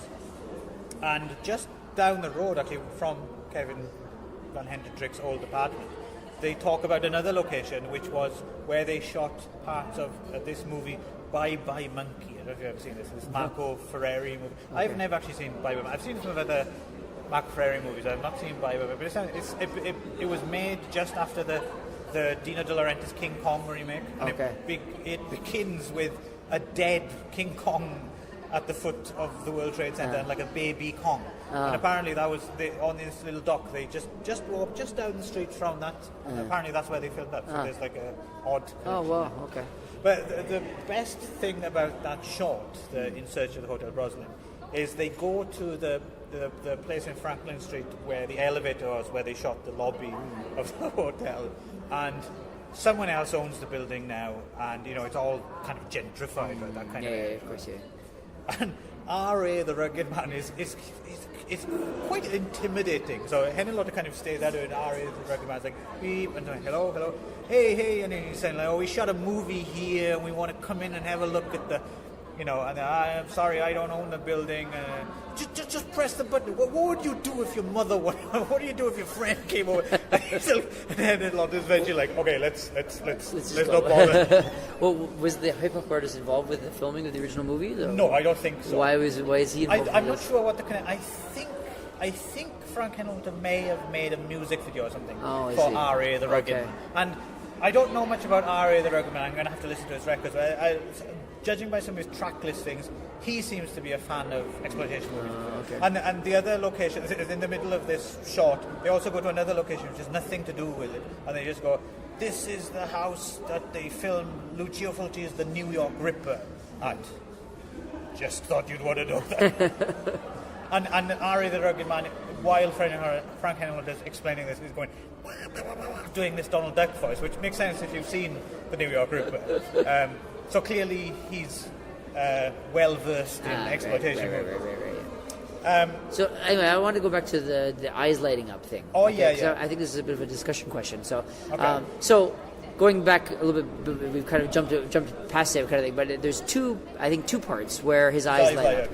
His eyes light up, and both of those parts are when he's communicating psychically with Dwayne. I think so. Which is my impression, because the first time I saw it, I didn't get that connection, and so I was watching for it specifically this time, and I noticed that there were both times when he was almost like when he was specifically communicating, or when there was some sort of the link was stronger or established or something, right? So, but it's not something that they ever revisit in any other movies, in the other two movies. No, His never light up again. and his eyes never lit up in the beginning, and they don't let up when in the flashbacks, and it's just sort of something that comes tacked on at the end. Well, suddenly his eyes are lit up. It's a little. It's and a of bit course, of a non sequitur, really. and of course it makes him look more demonic and more scary. And so I mean, in terms of like going back to like the blood on her crotch kind of thing, it could just be again something just to make it more scary or like more like kind of thing. But at the same time, it was kind of like I wanted to know like what do you think the significance? Was there any significance? And if so, what was it? Do you think that maybe the whole idea, of course, you approach the movie is that he's just this sort of deformed guy who's angry at the world because people treat him like garbage and they literally throw him in the garbage, right? Kind of thing. But is it possible? And then of course the dad was like, "Oh, he's the devil, and I need to get rid of it because he's like sort of like." Oh, you're wondering? But if is it possible that he actually was just this evil thing? Okay, that was sort of like that. I mean, of course they don't show the backstory with the mother, but maybe the mother was like raped by a demon or something, and then it was it was wow. I think you've given this more thought than the filmmakers. Yeah, probably it's quite possible. But because I thought the fact that his eyes lit up kind of was very kind of. Takes you out of it, and you're like, wait a second, why is his eyes lit? And that's true. It doesn't. It's a bit of a jarring. And it seems like it was a lot of effort to go through to have no reason for it. You know what I mean? So because they would have had to get lighting behind the lights, and it was like, well, why even bother, right? So what was the purpose? Yeah, I don't know. And so my thought is that if they really wanted to look demonic and look evil, maybe it was supposed to be a demon, right? Maybe that was why. And so it's the idea, and then. That actually adds another layer to the whole movie, which is that he's this sort of he believes that this demon is his brother, but he's actually not. Maybe it's sort of like it was like this poor guy just ended up getting it put in the womb with this demon who was attached to him, and so it's sort of like he's got this sort of like psychic link with the demon, and then he ends up being kind of. It's like the temptation and like the fall of grace for this sort of like normal kid who ends up becoming this bad person because he ends up having become like attached to a demon kind of idea, which is I thought had a different element to it. Maybe we'll have to ask Frank Hennigan. You never know. Yeah. Never know. Yeah. We can ask. But I don't know. Do you have any opinions on that? So. No, I'll be honest with you. I never really. Like I said, I think. You probably thought more about this than anyone else. It's quite possible, So, that's good. It's interesting, but I don't. Yeah, I figured like it wasn't just for hey, let's make his eye lit up. I mean, there was a reason that it was done, right? Right, yeah, because like you said, because it's not. It's something that was probably technically difficult to achieve. Of course, right? So why bother, right? Exactly. Yeah. Two more things I wanted to mention was one thing going back to this In Search of the Hotel Brooklyn documentary as well is they go to the other shooting location was they use I think for some of the doctor's offices and the basement was this huge underground club which is now the Hellfire Club. I think it was then actually as well, a different kind of SM club. Apparently they had to cover up like all the whips and chains, dildos on the walls and for stuff. Which part? For the basement of the house where the buzzsaw. Oh, the buzzsaw. Yeah, apparently the buzzsaw was later hung in the club from the doorway. When we went there. Okay. Yeah, and also I'm guessing maybe some of the other Doctor's scenes and things as well. It was like a multi-purpose dingy space. Dingy space, right. And apparently it's where they also filmed bits of the movie Cruising. I don't know if you've ever seen. You've never seen. Okay. That would also make an interesting podcast. Cruising. William Friedkin's stars Al Pacino. It's like a serial killer movie set in the kind of gay leather underworld of early 80s New York. Kind of interesting movie. And the other thing was I was noticing on the credits as well. Apparently. Assisted with the sound was Jim Moreau. I know you know Jim Moreau because Jim Moreau is the guy who directed Street Trash. Oh, okay. A few years later down the line.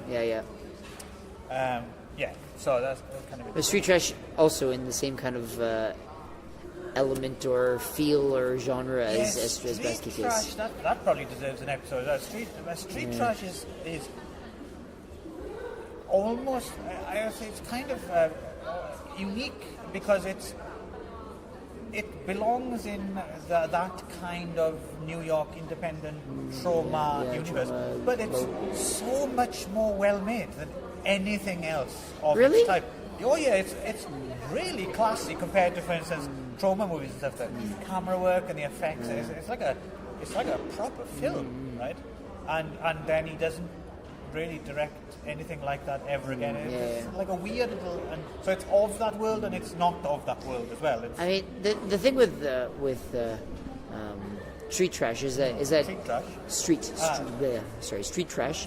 Again, that's another one of those movies that my group of friends and I watched during university and stuff. Formative years. Yeah, same around the same time as we watched Basket Case. And street trash, I think the thing for me with street trash was that it was just disappointing. I thought. Really? I thought it wasn't that it was bad. It was just that I wanted a lot more than it was. You know what I mean? Wow. So I just found that.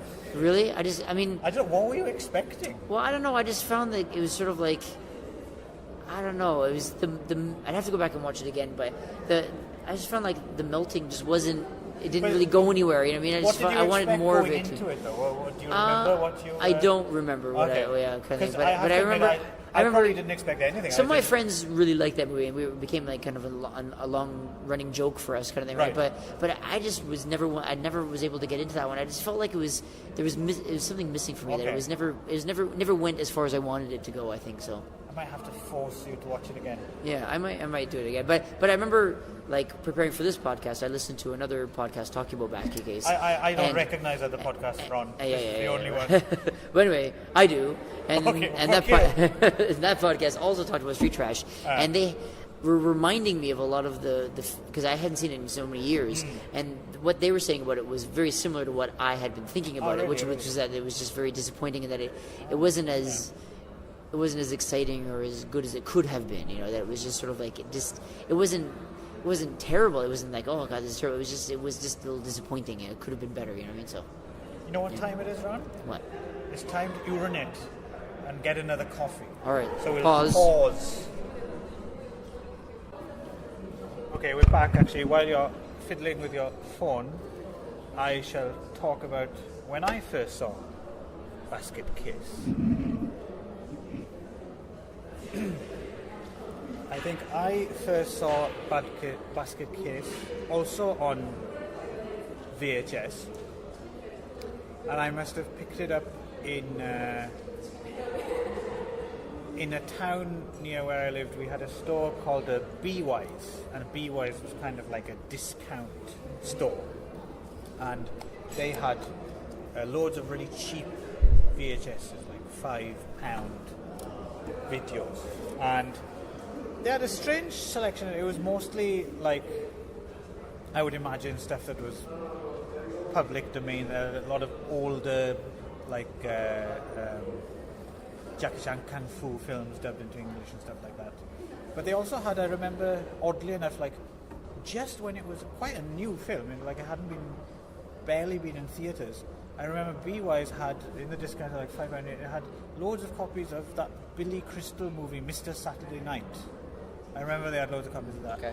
And lots of, they had like Zombie Aftermath as one thing, picked up baskets. And the other awesome thing a real obscure thing I picked up in this store was this movie called A Man Called Rainbow.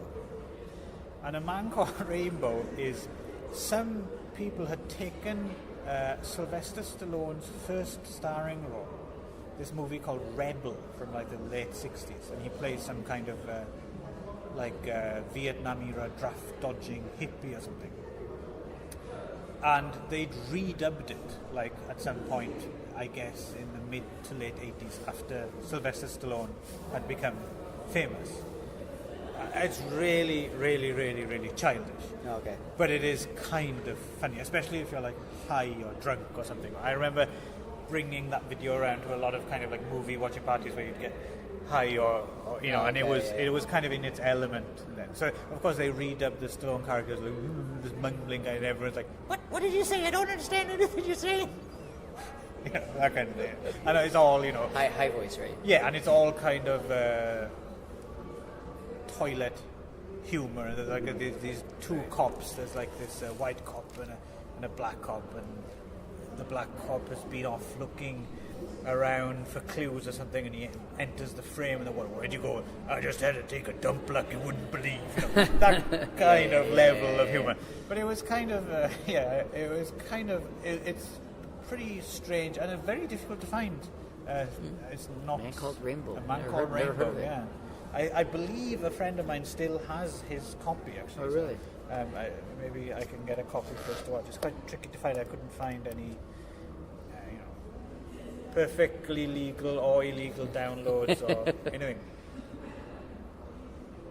So anyway. So I remember I bought it there, and I think I probably bought Evil Dead or something as well. All these things, because it's so cheap, because, when you're a teenager, you don't have that much money to be throwing away on. Right, yeah. And I think I watched it by myself. I don't have a story of watching it with a group of people, but it was just awesome. I'm just looking up Man Called Rainbow on IMDb right here, and it says a redubbed and in quotes comedy version of the early, very dated social film No Place to Hide. It's massively childish. But I like how they put comedy in quotation marks. But I suspect if you watched it, you would reluctantly chuckle a few times. There's like a few bits which are quite good. Just through this conversation coming out to it. Yes, it is. Okay.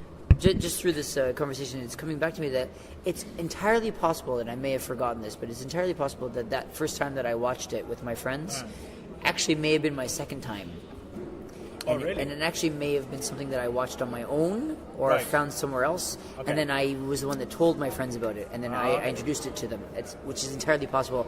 I will actually have to ask my friends for confirmation on that. So, which makes it even. Will you wait with bated breath? Yeah, Ron? which makes it stranger that I became so hysterical at the garbage scene, because I should have expected it. So, were you high or drunk? No, I was not. No, so I don't actually know. So if that was the case, then I don't actually remember how or where I saw it for the first time. So anyway, that's the earliest memory I have of it.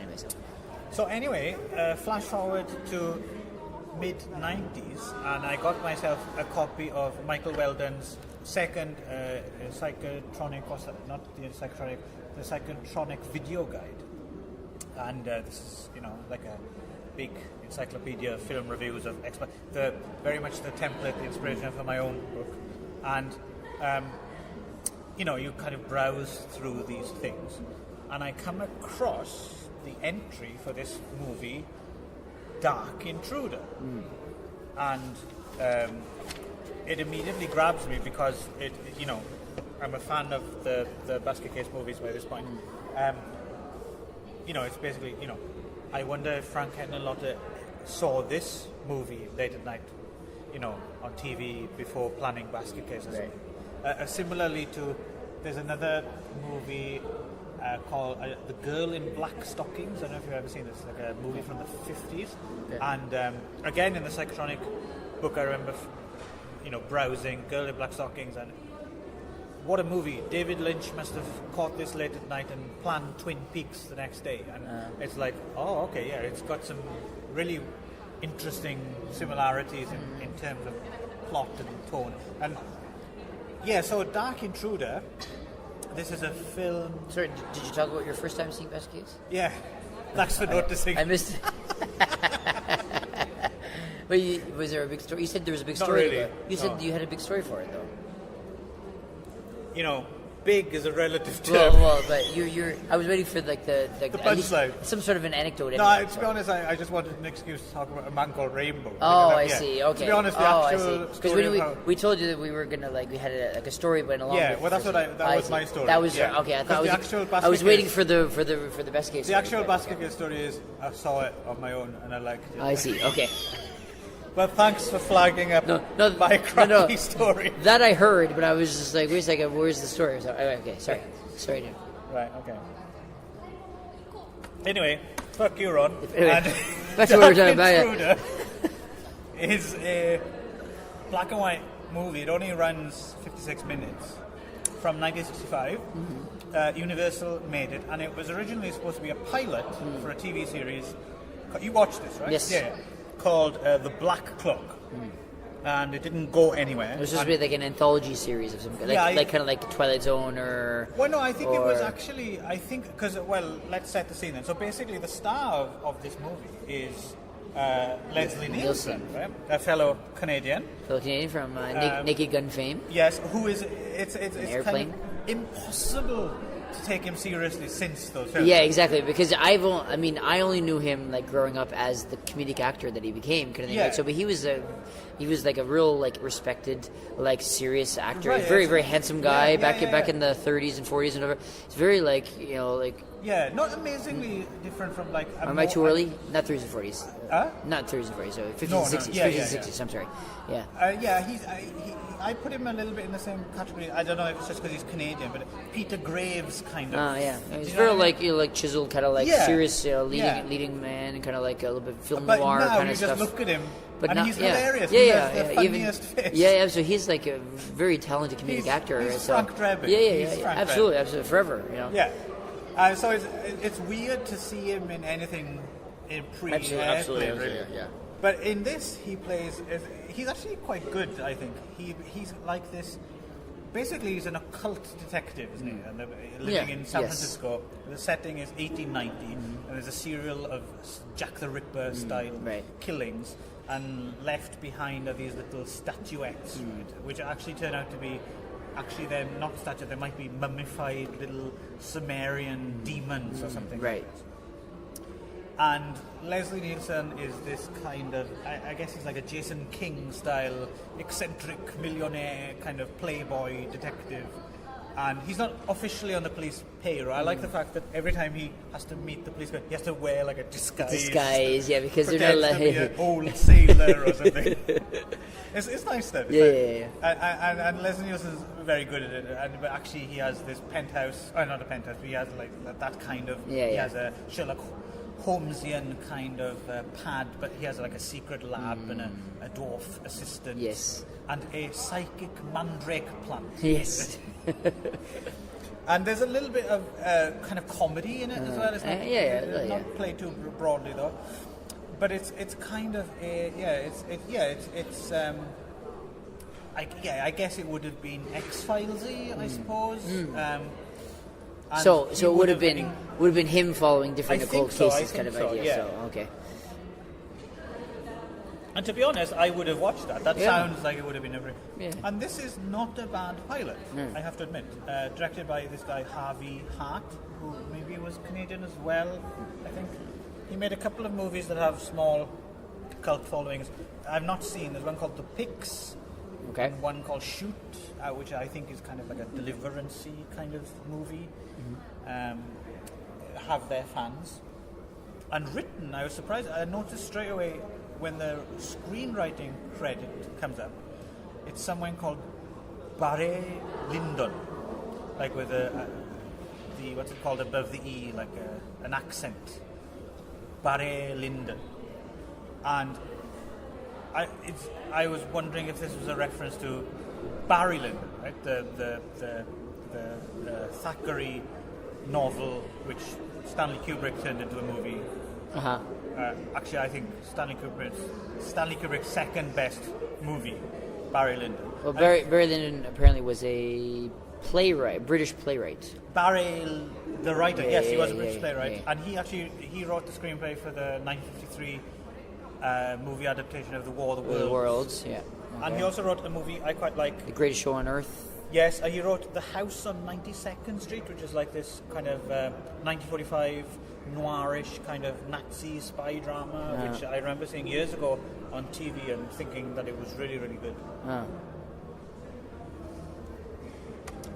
Pause to drink coffee. And yes, just to confirm, Harvey Hart was indeed Canadian. There we go.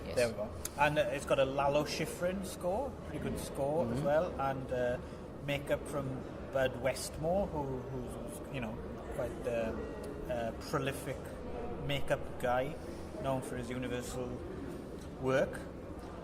And Leslie Nielsen basically figures out that it's something to do with ancient Sumeria, right? Some kind of Sumerian demon. And Leslie Nielsen's friend, Mark Richmond, who's getting married soon, is starting to wonder if he's somehow connected to these murders, right?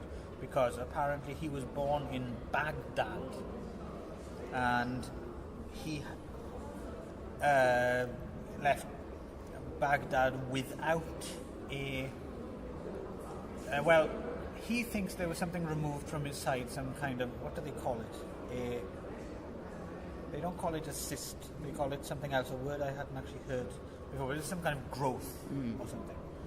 But he thinks, and this is where we're into basket case territory, it was actually his deformed twin brother who was removed from his side. And on top of that as well, he seems to have a psychic connection to his other, so it adds another kind of suspicious layer of connection with and it's a clawed beast as well when we eventually end up seeing it. And what did you make of this Dark Intruder? Did you like it? Yeah, I thought it was pretty good. I have to admit, I'm not a huge fan of old things. So like, okay. That makes sense.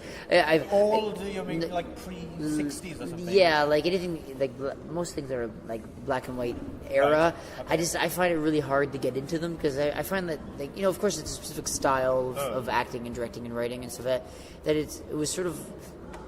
It's just never really been my thing, you know what I mean? Okay. So like every time I try to watch like kind of old stuff, it's just never really, and I never really get into it as much as I do into more common, interesting stuff. So of course I watched it. It is specifically interesting because other listeners won't know you as I know you, but the thing is, you hear people say stuff like that, but it's usually fucking morons who say that. Well, and you're not a moron. Well, you're a very cultured fellow. So it's unusual to hear that. Of course, I don't want to say this like, oh, anything if it's black and white, I don't want to watch it. That's not kind of what I mean. But it's no. But what I sort of mean is sort of like there was a style of writing of in that time period that I find which had a level of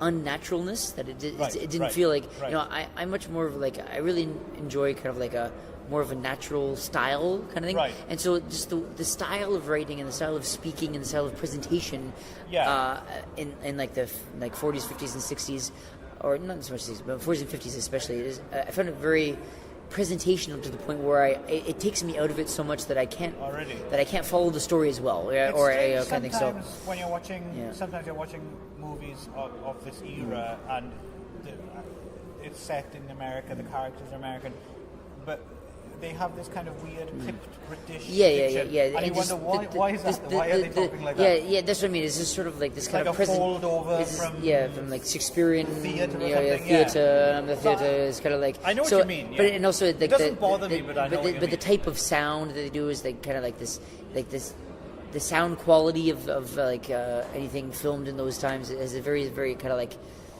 I have no idea how to explain it, but like the type of sound that it has, I find it very like difficult to get involved with, kind of thing. So oftentimes when I watch those types of movies or TV shows that are like from that time period, I will like just phase out for like long periods, and I'll come in and back in and it's like, oh crap, I've stopped listening, or I've stopped what's going on now, kind of thing. Because I feel you really have to pay attention with those types of things, right? It's interesting because it would make sense if, for instance, you disliked, for instance, anything theatrical, but the thing is, I like theater, but somehow you don't like it in your movies. And I think it's wrong to say I don't like it. It's just I find that I don't watch them enough to really get used to that type of style. You know what I mean? So anyway, so when I watched this, I mean, definitely I could see the links and I could see the and it was I enjoyed watching it, kind of thing. So it was I enjoyed it. It was just sort of like I found myself like constantly like losing myself or losing it and then having to come back into it, kind of.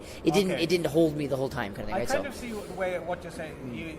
You I suppose you need to maybe develop a taste for it. In the same way that if you're not used to watching silent films, for example, course, so it might be a little uncomfortable at first. And of course it's more of like it's a silent film, but of course it's not really like a traditional silent film, which is the artist If you remember the artist, which won like Best Picture, like about I never saw it. 5 years ago, which is a silent film, right? They filmed it like silent film, and I remember watching it with my wife. And my wife was like, "What the hell is this shit? Where's all the sound?" Right? So, and for me, it was kind of like I didn't mind it as much because at least if I could read the lines, I can kind of like follow it. Kind of like I wasn't taking out as much, but I find just like the presentation style of things from like the 50s very difficult to. I find it difficult to follow just for myself. Okay. So, but anyway, so that being said, I watched it and I did like this. Yeah. And I thought I was really surprised. Again, it was hard to take Leslie Nielsen seriously in this. But he did have this kind of like wink at the audience, kind of a little bit of like the broad comedy comes and goes, but it ends as well with the Mandrake line. Exactly. Who's asking you? Exactly. So, but they're not like broad comedy. It's more like kind of like this kind of like subtle kind of like. Let's put it this way: if it had been a series and I'd got myself the box set or something, I would have gone on to episode 2. Let's put it that way. I would have given it another shot. I mean, I definitely would have. I would have watched another episode of it if it had gone somewhere kind of thing. Right? I'm guessing as well the era when this came out, I wouldn't have thought this because I wasn't around then, but reading about it, I'm wondering if it might have been inspired a little bit by, around this time, the Wild Wild West would have been on TV. And I suppose that would have given people, that was a surprise hit, I suppose, and people would have been a bit more open to weirdness, like out and out weirdness. Well, my impression was that it was kind of very much inspired by the Twilight Zone, or like what's the other one that was like Twilight Zone? Outer Limits, yeah, like those types of those types of shows where it was, but those were all anthology shows where they were taking this one character who would then follow all these cases in the same kind of idea as an anthology, without sort of using the idea of the anthology show, but with one central character that you would follow. Kind of thing. So I thought it was kind of like definitely a sign of the times of that. Did you notice the H.P. Lovecraft references as well, very, very briefly? I think there were a few. I can't remember. Well, Leslie Nielsen at some point particularly mentions Azathoth and Dagon. Okay. At a certain point. So it sent me, because I have a book, it's called Lurker in the Lobby, which is films based on H.P. Lovecraft. It's quite a completist book. I mean, things that even have the smallest references are in there. I think there's another book as well about H.P. Lovecraft in the cinema, but this one will do for me. So I looked it up, and Dark Intruder is in there. Actually. Oh, really? Okay. And the other connection they made was the guy who produced this, a guy called Jack Laird, Laird. Apparently, a few years down the road, you were talking about anthology shows. He produced and was involved in the Night Gallery show. I don't know if you ever watched that. And apparently there were a lot. I have to admit, I never caught up with Night Gallery. It was never on when I was a kid. Something I have to get around to at some point. And they did a lot of Lovecraft stuff, apparently. So I don't know if it comes from this. And the other connection, I don't know if this is a connection, but have you ever seen a movie called Chamber of Horrors? No. Chamber of Horrors was another movie. It was in colour. It came out after this. Okay. Again, another failed TV pilot that went theatrical instead. And the main character he runs like a waxworks museum of crime, and also, helps solve strange crimes. Also has a dwarf sidekick. Same time period, same fate befell both of them. Yeah. As far as I know, there's no actual connection between the two, but it's kind of interesting. Chamber of Horrors is also actually probably better than Dark Intruder. Really? Yeah. Chamber of Horrors. Interesting movie. Yeah. So as far as I know, as I said, I've never actually seen anyone come out and ask Frank Henenlotter, and I know Frank Henenlotter would have been a big reader of the Psychotronic Video Guide. He would have known Michael Weldon, but there's no record of him ever responding to anyone. And the thing is, it's not like a ha-ha kind of thing, I mean, it's not as if Frank Henenlotter is going to say, no, I'll try and cover it up. If it is the case, he probably would have said, yeah, sure, yeah. So it's just funny, no one's actually not on the record. Well, I don't think Dark Intruder really was that well known. I don't think. I mean, until you pointed out to me, I'd never even heard of it. So, I think I don't know it's how. the kind of thing Frank Henlotter would have seen. Yeah, I think it's something he would have seen, but I think that's probably why people haven't asked him, because I see probably no one else has seen it, right? So I guess. Yeah. So, and even this lurker in the lobby, they have Dark Intruder in it because of the Lovecraft connection, but they don't seem to make the basket case connection either. Yeah. Whereas, of course, I was clued into it from reading, but I can imagine if I'd have stumbled across Dark Intruder with it, I would imagine that would have jumped out at me as well. What's that? Deformed twin brother removed psychic link. You know, so again, I don't know if there's a third, like something else because we're looking at it out of context. If we were around, is in fact Dark Intruder itself inspired by, who knows, like a short story or something that was in the air at the time? And we'll get to this a little bit later when we talk about the brain that would die. Right, I think we're done with Dark Intruder, unless you have more to say. Yeah, I think so. I mean, I can see where there was a link. And other than that, there isn't at all. There's no tone. But I mean, did stray a little bit in that there was a twin, and then there was a removed, and then the cycle link. But of course, in this case, the twin was like a full grown person, right, rather than like a lump of flesh, right? But it is a and the point was that the twin wanted, if I remember, correct me if I'm wrong, but the twin wanted to body swap, right? So there was this kind of like magical element that was going on that wasn't in Basket Case, right? So it was sort of like they wanted to, and so then I think at the end he ended up taking over the body of the friend, right? Isn't that the case? Something like that, So he ended up like taking the body of the handsome friend who thought he was a part of it, but he wasn't, and he ended up taking that guy's body, and then ended up getting killed at the end. The stop motion transformation back into the beast. Back into the beast. So and that was. But that was the thing, is that it was there's no like body swap, like magical stuff. No. But just that element enough is of course. My guess, my total guess would be Frank Henlotter had seen Dark Intruder, and that and watching it, thought that's a interesting fucked up idea. Totally forgot about it. Came up with a basket case idea. Not realize. I suspect it would have been a subconscious steal. I think subconscious steal. And if it's not, I'm sure he would fess up to it. I find it hard to believe that he would. I mean, who gives a shit? But of course, in this day and age, everything is based on something else, right? So I mean, they say there's no such thing as an original idea anymore, right? So yes. So. And I think, and of course, Basket Case brought it to a larger audience than perhaps Dark Intruder did. I'm still not sure how many people have seen Dark Intruder. It is, if anyone's interested, it is on where did we see it? Daily Motion. I think someone put it up there. In fact, the guy who's put it up there seems to specialize. I don't know if you clicked on, the guy who put it up, the uploader. He seems to specialize in uploading unsold or unaired pilots. Oh, really? Actually, I would recommend click on and look. I would imagine there's a bunch of stuff there that you would find quite interesting. Either shows that did later go, or maybe I did, and I think there's a shitload of stuff. Well, there was one place I think that was. It may have been there that I saw Cabin in the Woods. Maybe I didn't look through the when whole I was list looking through stuff.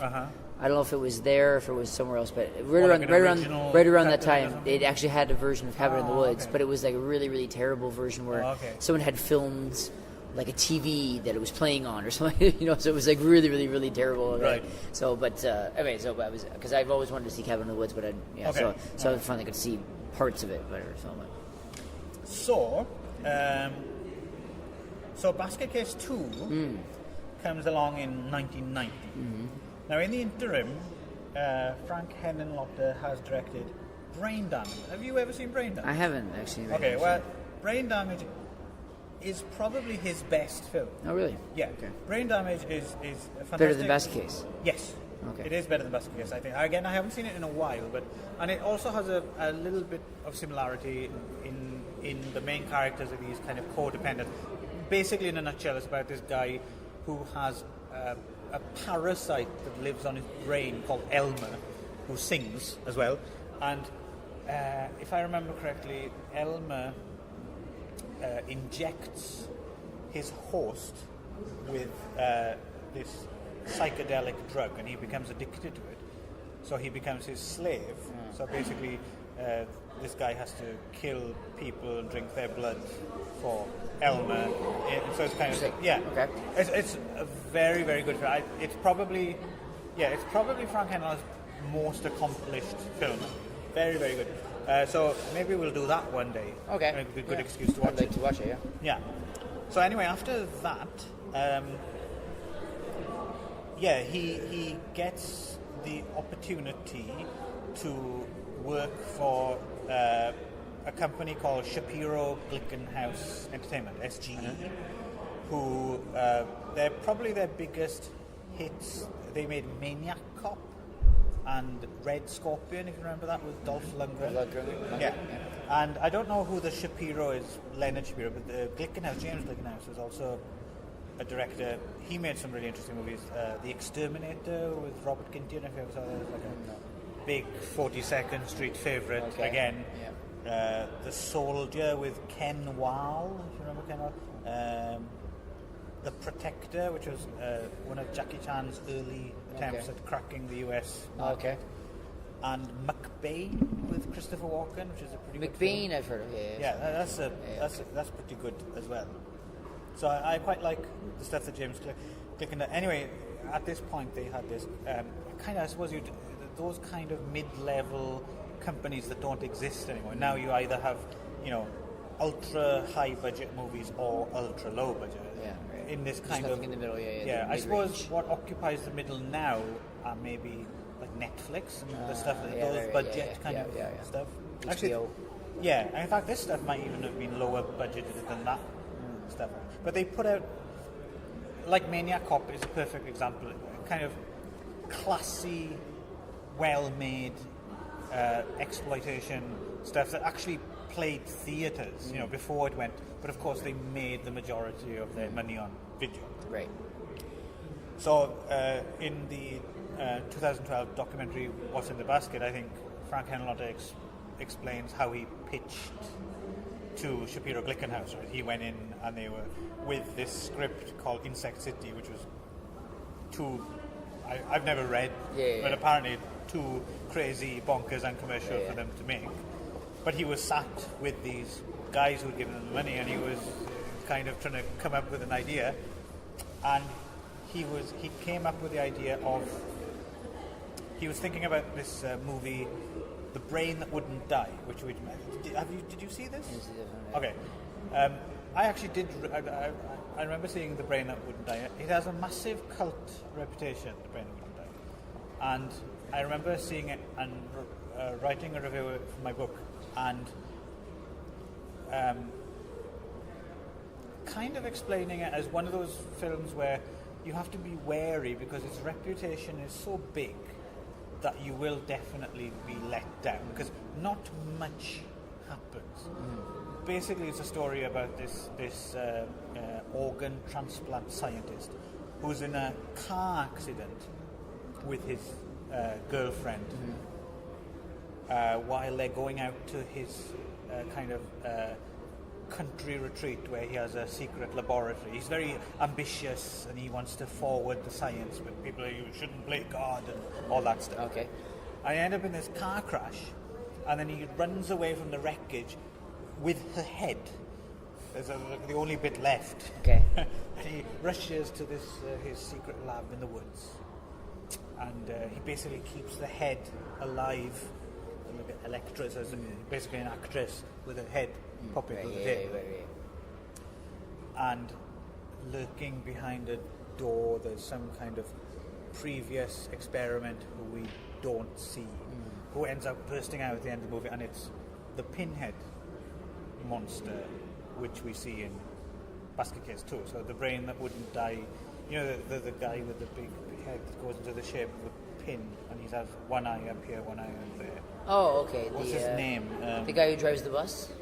Yes. Oh yeah. Okay. Really? Okay. Yeah. So that's a direct reference to that. What's that guy's name? Yeah.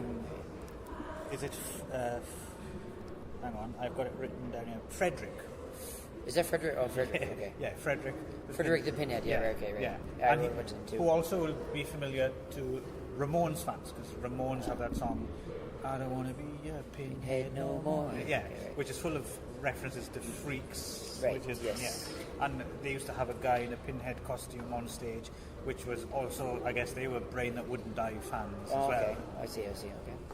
But what's most interesting, I think, about the Brain That Wouldn't Die, if you may allow me to just dwell on it a minute, watching it again it's actually a very, very slow, talky movie where not much And this happens. was also directed by Hennelotter. No. This is like from 1959. Oh, okay. No, Brain That Wouldn't Die. This is Okay. directed by a guy called Joseph Green. It's Okay. also called The Head That Wouldn't Die. Okay. It was 59. It wasn't released till 62. But what's interesting, I was watching it with my wife, and we were both kind of surprised how grimly kind of misogynistic the film is. Oh yeah. Because What's the 50s? what's awesome about it is this scientist, he manages to save his girlfriend's head, right? Uh-huh. And he wants a body to go with the head, right? So, being a kind of sleazy 50s guy, he immediately goes to like strip clubs and looks for like really well built. Yeah, Because I suppose you would, wouldn't you? I mean, I guess if so. you're going to choose. You're going to choose. Yeah, You might as well pick one you want. And the whole movie is kind of dripping in this really real kind of. It has this kind of gender war kind of feeling to it. All the men seem to kind of hate the women. All the women seem to hate the men. At some point, his wife's head, she only has a head on a table, and at one point she's like, talking too much, covers her mouth with a piece of tape while he's looking for a hot body to stick on her head. So it's like, wow, this is kind of really out there in a weird kind of strange way. And it's kind of worth seeing it as long as you. That's when it came out in the States. It was made in '59, but I think it went through weird censorship problems and maybe distribution problems as well. And there was a German movie that came. So I was saying earlier about the like with Dark Intruder and Basket. Is there something else in the back of this? Because this movie, The Head, came out of West Germany the same year, 1959, and it's kind of the same story. It's a severed head on a table looking for a body, and you have to wonder, where did this just, is it just totally coincidentally these two, People had the same idea at the same time. or is there like another thing that we've forgotten about now? Inspired both, right? Yeah, there was like some other short story, or so it's difficult to tell. But it's funny how that happens. Like a lot of times in Hollywood, sometimes it'll seem like it's like a new idea, but for some reason there's two people doing the same idea at the same time. Right, It happens right. a lot. Recently, there was two movies came out about a fairly obscure. One was called Chris, and the other one was called, I forget. It was about that. There was a news anchor, Chris Chubbuck, who shot herself on air, okay. and it was a little bit inspired the film Network and stuff. Okay. And two films came out almost exactly the same Really? time Yeah, about yeah. this kind of fairly obscure story, really. Yeah. I don't know what the story behind that is. Was there maybe a Like an anniversary of that, article yeah. or Because I remember, something? something like this. This is kind of a out there reference, but I remember in '92 there were two Christopher Columbus movies. yes, Because it was the 500. Actually, wasn't there three? Might have been, I remember two. There might have been a third one, yeah, but it But was at least like that makes because it was the sense. 500th Yes, anniversary, right? yeah. Kind of thing. So, but I can see that, the anniversary thing. yeah. But So, is it possible it was an anniversary of her death or something, or what happened? I don't think. I could be wrong. I mean, I'd have Yeah, to I check. don't know. So, But again, it's not a well-known was, event. Yeah. So, but it's funny that sometimes they end up having, or it's something like one person has an idea, and like a competing movie studio hears about the idea, and they get someone else to do a competing so that they can compete with the same idea. Yeah. So that's usually what has to do with competition of some kind. kind. But in terms of when you come to 1959 and you're talking low-budget American and low-budget West German, I'm not sure. I don't think there's much communication. I don't know. anyway, it's kind of interesting to think about these things. Yeah, so Frank Henenlotter's on the spot, brain that wouldn't die comes to him, and he comes up with this idea, basically the same thing, which is the idea of Frankenhooker, right? Scientist, his wife is in a lawnmower accident, only the head left, and he goes out. And Henenlotter explains in this documentary that he actually just came up with it on the spot in this meeting with this person, including the title. Yeah, like give me another something else, and he goes, okay, how about this? And then he literally just came up with Frankenhooker, right? And then he just basically wrote the movie in 10 minutes in a 10-minute meeting or whatever it was. Right? You haven't seen Frankenhooker? I haven't. No, I haven't. So, again, there's another one I'm going to watch. Brain Damage and Frankenhooker might actually be his two best. No, actually, really? Okay. Yeah. So there you go. You got a night's entertainment ahead of you. Yeah, I should have watched it before today. Sorry. That's okay. Yeah. Like I said, we can always do another show because they both are. I would be surprised if you didn't enjoy them. Let's put it that way. If I did enjoy it, I probably will. So he comes up with this idea of Frankenhooker and making it, and he's another idea. How about Basket Case 2? Something he hadn't really wanted to do, but he's run out of ideas, right? And he doesn't want to kind of look a gift horse in the mouth. Exactly. They're going to give him money, so I might as well do so. And let's do the two, and they make them back to back, right? They basically decide, well, let's take the $3 million budget, split it between two films, and let's make two films. I think they make Frankenhooker first, and then they make Basket Case 2, because there's more effects needed for Basket Case 2, but they're released in the opposite order. Right. I suppose Basket Case had more of at this point it's gained a cult reputation on video. And it's probably, I would imagine, considering how low budget, it must have made its budget back several times over. Yeah, it must have. Yeah. So, and now, of course, they have this guy, Gabriel Bartalos, to do the effects. So, and they have a bigger budget, and this guy seems, he knows what he's doing. So, we have a slightly rejigged Belial for a start. More or less the same. Yeah, but just looks a little bit more. And it can do more. It can do more. And they've got the full animatronics and everything. Yeah, so it's. And so we'll get to him. And of course, Bartalos is let loose on all these other freaks as well. So I think I think for a lot of the interior, the exterior of this place, they shot in New Jersey somewhere, some big nice mansion. Right. I think the interiors, both Frankenhooker and Basket Case 2, was a pier on the Hudson River. I think they rented it, and they literally finished filming one, went straight into the other. And I remember reading an interview. This wasn't in that documentary. I remember reading an interview with Frank Henenlotter once, and he was just saying at the end of Frankenhooker, they were so exhausted, and they were like, "Oh no, we have to make another one." But it was just a matter of acclimatizing. By the time they finished, where they wrapped with Basket Case 2, they were so on their game. He was like, "Shit, why didn't we line up another movie to make straight away?" And they, just to capture the momentum. Yeah. So Basket Case 2, it begins. The chronology is immediate. It's like Halloween 2. Halloween 2 is the same night as the same thing, right? Exactly. Yeah. Times Square, TV report, but of course Dwayne and Belial have survived. Yeah, they're not actually dead. No, ambulance has taken them away. Yeah. Watching this on TV at home is Granny Ruth. Yes. And Susan, I think, who's not her daughter. She's just. It doesn't really explain what the relationship is. No. She's just sort of. You think that maybe it's her daughter or even her granddaughter. Yes. Because her name is Granny Ruth, but it's possible that she's just another one of the people that she's found to come live with her. Right.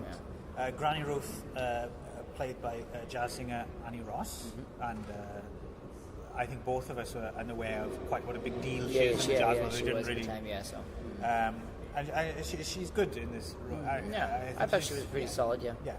And I mean, as much as anyone is in these movies. Exactly, yeah. Because I would imagine it's difficult to find the ground beneath your feet. I understand what kind of character that Henenlotter was going for, and she got it. That was exactly what it was supposed to be, right? So, I mean, he said originally that his original idea was it was going to be like a little old lady.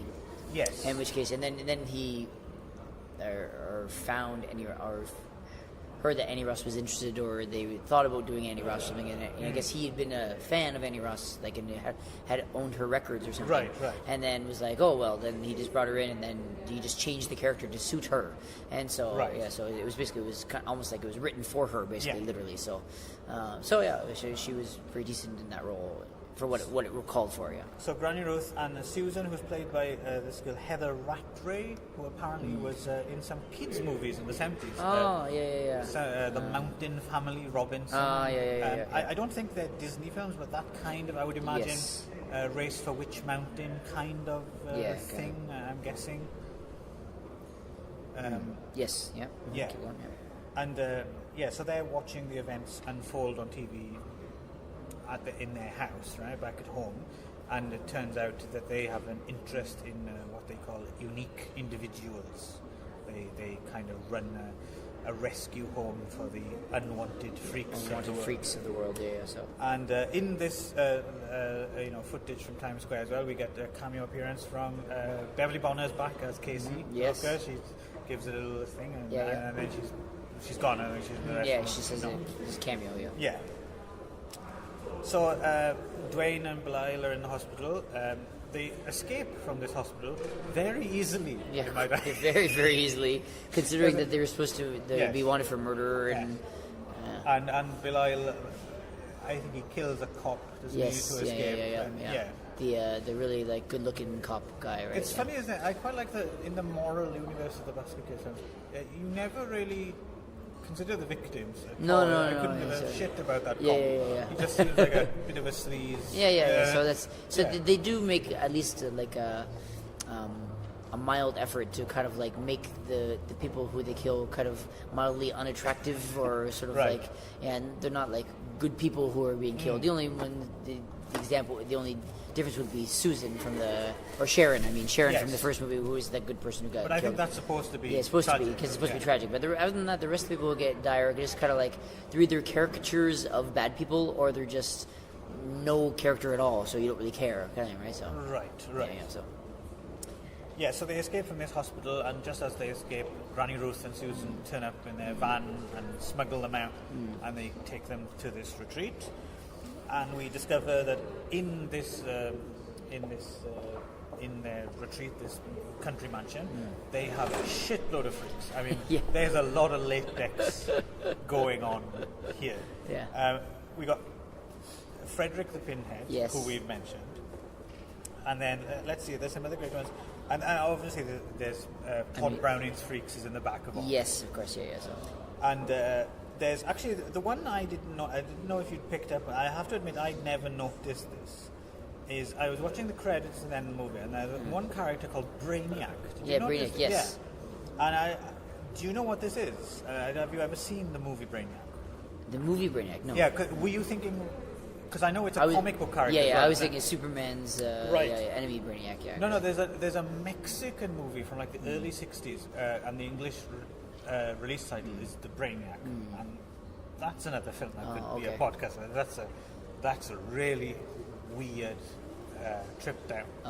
Kind of movie, and I watched the movie again, and Brainiac's the one who's kind of got like ears and fangs. He does kind of look like... kind of got a little bit of a squished face. Yeah, it's a mousy kind of... Well, he talks about... So the thing was that I wrote down some of the names... He wears a suit, doesn't he? I wrote down the names of some of the freaks too, and some of them are very easy. Very like mouse face is very easy. The guy looks like a maze.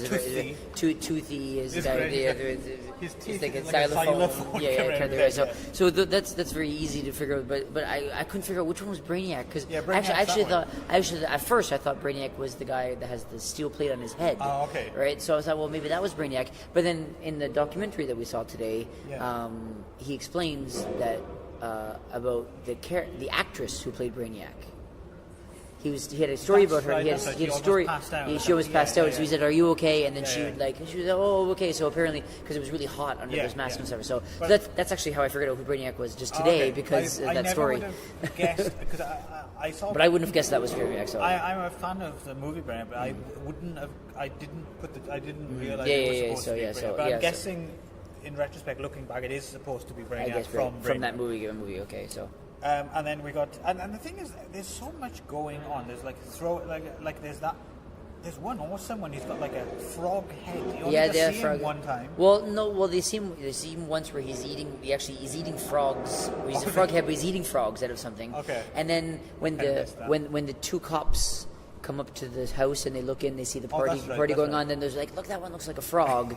He's always in the background, but he doesn't really have anything to do, kind of thing, right? And there's a gargoyle. And his name is Frog Boy. And there's Lorenzo. Was that opera singing? Lorenzo was the opera singing one. Yeah.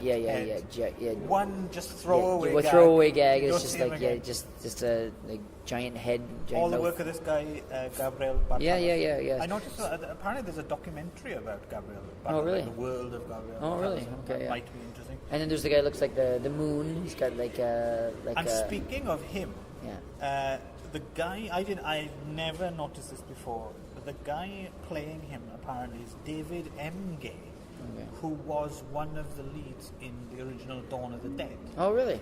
I haven't seen Dawn of the Dead for a while now, but I'm guessing he would have been the helicopter pilot. Okay. Steve, the one he keeps, okay, fly boy. Oh, he really? keeps calling him fly boy. Okay, yeah. And then he became like the moon. What is it? Half Moon, his name is Half Moon. Yeah. All right. And then there's one called Huge Arthur. I didn't know who that one was. No, I don't know. I don't know which one Huge Arthur was. I think Huge Arthur was. Oh wait, I know who that was. The one that looked kind of like it was like this weird kind of mushy face that had. It was just like a lot of wrinkles, and it was like trying to he was trying to eat. And he was trying to shove something in his mouth. He had this little. Right. It was kind of like a gray or kind of like, yeah. And I know which one it was, but there's also the guy with 27 noses. Yeah. His name is literally Man with 27 Noses, which was. Yeah. And I have to admit, until it was pointed out he had 27. I didn't think there were noses. No, Exactly. Same thing. Yeah. So because it was the guy who just had lumps on his face. I thought it was just a guy with lumpy head. But then actually we looked in the credits and his name was Man with 27 Noses. I was like, oh, those were noses. And then by the time I got to part 3, I realized, oh yeah, they really are noses. There's one part where he's crying and he's like dabbing the Kleenex on his noses on his head, right? Kind of thing. Yeah. So I finally got that. There's a lot of. And then the one that I thought was Brainiac with the metal plate on his name is Platehead. Oh, there we go. So that's why. Yeah, that makes sense. Yeah, and then there's Elise, who has who's the poet, the girl who has like this big giant, looks like it's like a coral on her head or something. Right. Like she looks like it's like coral or like a coral reef or something on her head or something like that. And then there's also 2 called Pearl and Leon, but I don't know which ones they were. No. Yeah. I'm wondering if you scour the internet, maybe someone has actually gone to the trouble of figuring out which one is which, right? And writing fan fiction for each one. Yeah, and then there was one called Worm Man. I don't know which one Worm Man was either, unless that was the one that I'm thinking. That it's like the squishy one that has like the gray. So yeah, it's difficult to judge, I think. Yeah. So those ones I couldn't figure out. But then you got to part 3, which we'll get to in a little bit. But there was one. They added more freaks in part 3. And one I figured out one is one. Or they that concentrated more on some that. Yeah, and then they added a couple new ones, right? There's one that had looked like he had pieces of head kind of put together with like metal plates. It was kind of like it was like screw. Oh like, the guy with a spring coming. Yeah. Oh no, that was a spine. Yeah, spine coming in his head, and then there's another one that he had his teeth and his head were like held together with like a piece of metal or something like that, right? The spine guy. And then the last guy was the guy. Literally just walks past the screen like once or twice. There's a couple times you see him a little closer, but he doesn't do too much. I understand on the one hand they didn't want to belabor the point. I mean, it would have been too much to kind of introduce each one or whatever. Yeah. But I couldn't help thinking as well, it's a bit of a wasted opportunity to have all that kind of... But they did actually take the opportunity because when they're in the attic. Yes. She's the agent's like, this is this person, blah blah blah blah. This is this person, blah blah blah. This is so it's a little bit. And then she does that again in part 3 on the bus, where she's like, hello, oh, you brought your lettuce. Yeah. It's like, I see you brought your lettuce. Yeah. Oh, how are you doing? It's like it was each person introduces the ball. So it's, but then the last guy I noticed, which didn't arrive to part 3, which is Twister, which is it had the big red face that was looked like it was just like taffy that had been pulled into, and that was, I thought at first was supposed to be the reporter from part 2. You remember in part 2 where the reporter gets killed by the freaks and then they pull her face? Yes. And so I thought maybe she was the twister from part 3, but I think it's different. I think it's not. I think it's different. Yeah. They do have the showcase. I think is the scene towards the end of the film where they're looking through the house. The film just kind of stops. And the camera tracks through the house. Exactly. They're all running around. They get their little moment. In the sun. Right? So as not to dwell too much, basically. But I mean, in Todd, what's his name? Todd Freaks. Todd Browning. Todd Browning's Freaks these are of course real freaks in that movie, which is a really kind of creepy movie. So I recommend that movie as well. Actually, what's interesting in relation, let's just explain, get rid of the plot, and then we can get into this. So basically, what happens here is that Belial falls in love. There's another one of him. It's a female version of him called Eve, and they have a sex scene, which is. I remember the first time I saw that. That kind of blew me away. That was kind of wow. Okay, again, Henenlotter just kind of taking it into that zone. He's going. He went there. Okay, he went there. He did it. Okay. And Dwayne wants to escape, and he falls in love with Heather Rattray, Susan, who ends up having her own kind of secret. She has this kind of not chest burster because her stomach, but and I didn't realize, but apparently Heather Rattray was also the face of Eve. That's right. Yeah, so I'm not sure if Eve was supposed to be, she was supposed to. So that was Heather did the face. So I don't know if it was supposed to be. I don't think so. I think if you were supposed to understand that it was the connection. I don't think so because she had her own thing going on with that. I know, which is why I thought I don't for think sure. so. I don't think so. So I didn't understand. And meanwhile, of course, there's also these reporters who are trying to get a look at who work for Judge and Jury, America's bravest newspaper. And the editor is played by this guy called Jason Evers, who was also the star of The Brain That Wouldn't Die. He was known as Herb Evers in those days. But and that was his last film apparently before he died.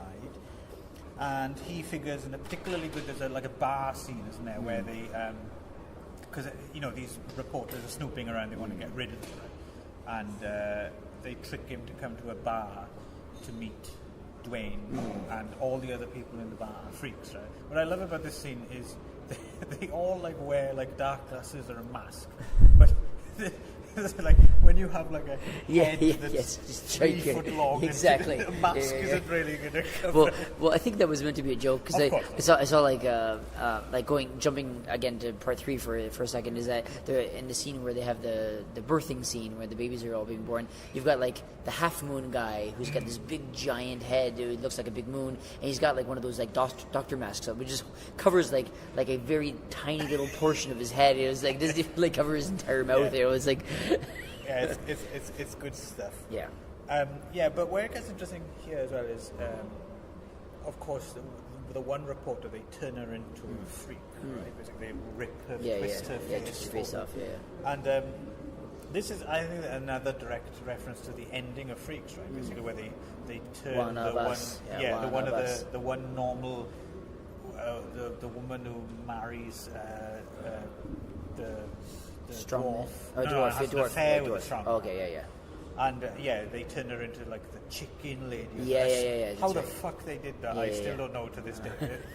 But it's interesting because I think more so than Basket Case 2, because Basket Case 2, obviously they're not real deformities, it's all cartoonish. But it's interesting because Freaks, which deserves an episode to itself, but Freaks is a brilliant film, but it's such a it's such a morally dubious film. It's the way it in a way it's very sympathetic to the freaks, right? Very, very sympathetic. It shows you it's fascinating, and at the same time, of course, exploiting them. But that's okay. That's kind of. But at the end, they end up being the villains, right? Well, kind of. I mean, in a way, it's almost like it's very kind of Old Testament. It's it's okay. eye for an eye, and you know, there's no forgiveness. Basically, if you think of us as monsters, we will become the monsters. And it's genuinely terrifying. I don't know if you remember, like the end scenes of that movie. There's the human torso with no arms and legs, like crawling underneath with a knife in his mouth, like crawling underneath the wagons and stuff. And it's really pretty scary. And it's gone beyond. They are made to seem genuinely scary. They are turned into freaks, right? So it's difficult to judge. I mean, you know, and that's not to take away. I think that's part of the power of the film, is the fact that it does go into those areas. But I think there's a little bit of that here, right? But I think of all three, Basket Case 2 is the one that nods to freaks the most. Yes, I mean, Todd Browning's all over this. So, but I mean, of course, Todd Browning's were real freaks. They were like real life, actual. But there's a countdown: 34 minutes and 20 seconds. So I don't know what that means. How much time you have Space? left on space you have, maybe? I wouldn't have. I thought these things fucking. I've never went used one of forever, those. but- I've wanted to do one of those. So Okay, well, let's go with that thought in mind. Okay, listeners, we had a bit of a technical difficulty there. The batteries ran out, Right. and we were still jawing. So we're just going to back up a little bit here and mention that the film Basket Case 2 ends with Dwayne kind of freaking out because Belial has a girlfriend, he doesn't. Belial's happy, he isn't. Kind of a mirror image of the end of the... sorry, we're boring the shit out of ourselves, as we just said this 5 minutes ago. But and he ends up sewing Belial back onto his side, right, with a big knitting needle. And I think this is kind of going into that Helen Lotte territory, like I was talking about before, the best bits of the first one, going into that kind of weird territory which you didn't expect. It has that cumulative effect. And I did like the idea that, which I didn't mention before, but is that it's more like Dwayne is really more of a freak than the rest of them, right? I mean, absolutely. So that's what I like the best, is that they take the guy who's the most supposed to be the quote unquote normal, but he's actually the biggest freak of them all, right? Yeah, and it's kind of interesting as something I hadn't thought about before, but in this documentary, What's in the Basket, they mention as well that Belial is kind of symbolic. It's basically he's carrying his dark side around in a basket, right? Right. And when he doesn't have that dark side, it just manifests in him. Just, you know, he's as fucked up as any of them. Right. So, and we agree that Basket Case 2 is actually a good film worth a watch. Very different from the first one. Yeah, different in tone, but successful. In yes, and I think it's like comparing apples and oranges. Which, of course, I'm always wondering about that phrase. Who does that? Do people compare apples and oranges at fruit shops? Maybe they do. Maybe Maybe there's a whole podcast. Let's have another podcast about apples orange, versus oranges. I think it's a must. Yeah, must listen to. So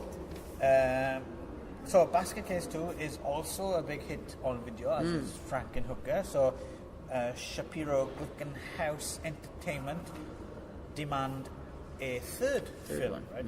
Which, I don't think Helen Lotte was mad keen on doing a third one, right? But, you know... Yeah, as he said himself, it was in that documentary, he said that he was kind of like just caught up in the wave, I think, with it, that it was that... And understandably so, if you were in the same situation, I mean, Bucket, why not? Yeah, sure, why not, he wasn't planning on making any sequels, and the fact that he's done one, it's sort of like just ride the wave and keep going, right? So Basket Case 3, The Progeny, shot in 91. Is that right? Yeah, shot in 91. Oh, released in 91. The interesting credit on this as well is co-written by Bob Martin, who was the original editor of Fangoria. Oh, right? Yes. And who had previously, I think he wrote a novelization of Frank Henlotte's Brain Damage, and he co-wrote Frankenhooker as well, right? And from the days, when Fangoria was kind of worth a read. Cool. Yeah. I have no idea what it's like. Is it still going? I think it's gone. I think it's dead. Oh, really? I don't hear about it anymore. So. It was pretty bad for a while. I mean, I was never... I don't think I was the right age to pick it up when it was good. So when I did start picking it up, you know, it didn't really interest me. Yeah. But so Basket Case 3, we did forget to mention that at the end of Basket Case 2, Susan was accidentally killed by Dwayne, but Granny Ruth seems to have forgiven him. For whatever reason. Yeah. Although to her, forgiven is a loose term because they put him in a padded cell in a straitjacket. So I get the feeling in this third movie as well that they almost forget about him for a lot of the movie.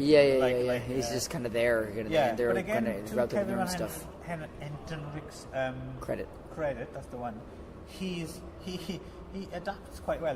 He plays that. He plays someone who's been sidelined. Right? Despite the fact that Part 3 is the weakest of the three movies, I think Kevin has the strongest performance in Part 3 because I think he's finally embraced the character and his limitations as an actor and what the character is supposed to be, and he really is in his element in the comedic aspects. Right. He has a lot of really good comedic beats that he just embraces and just goes for it. Yeah, so the basic story behind Basket Case 3 is Eve and Belial are going to have a baby, right? Eve is pregnant.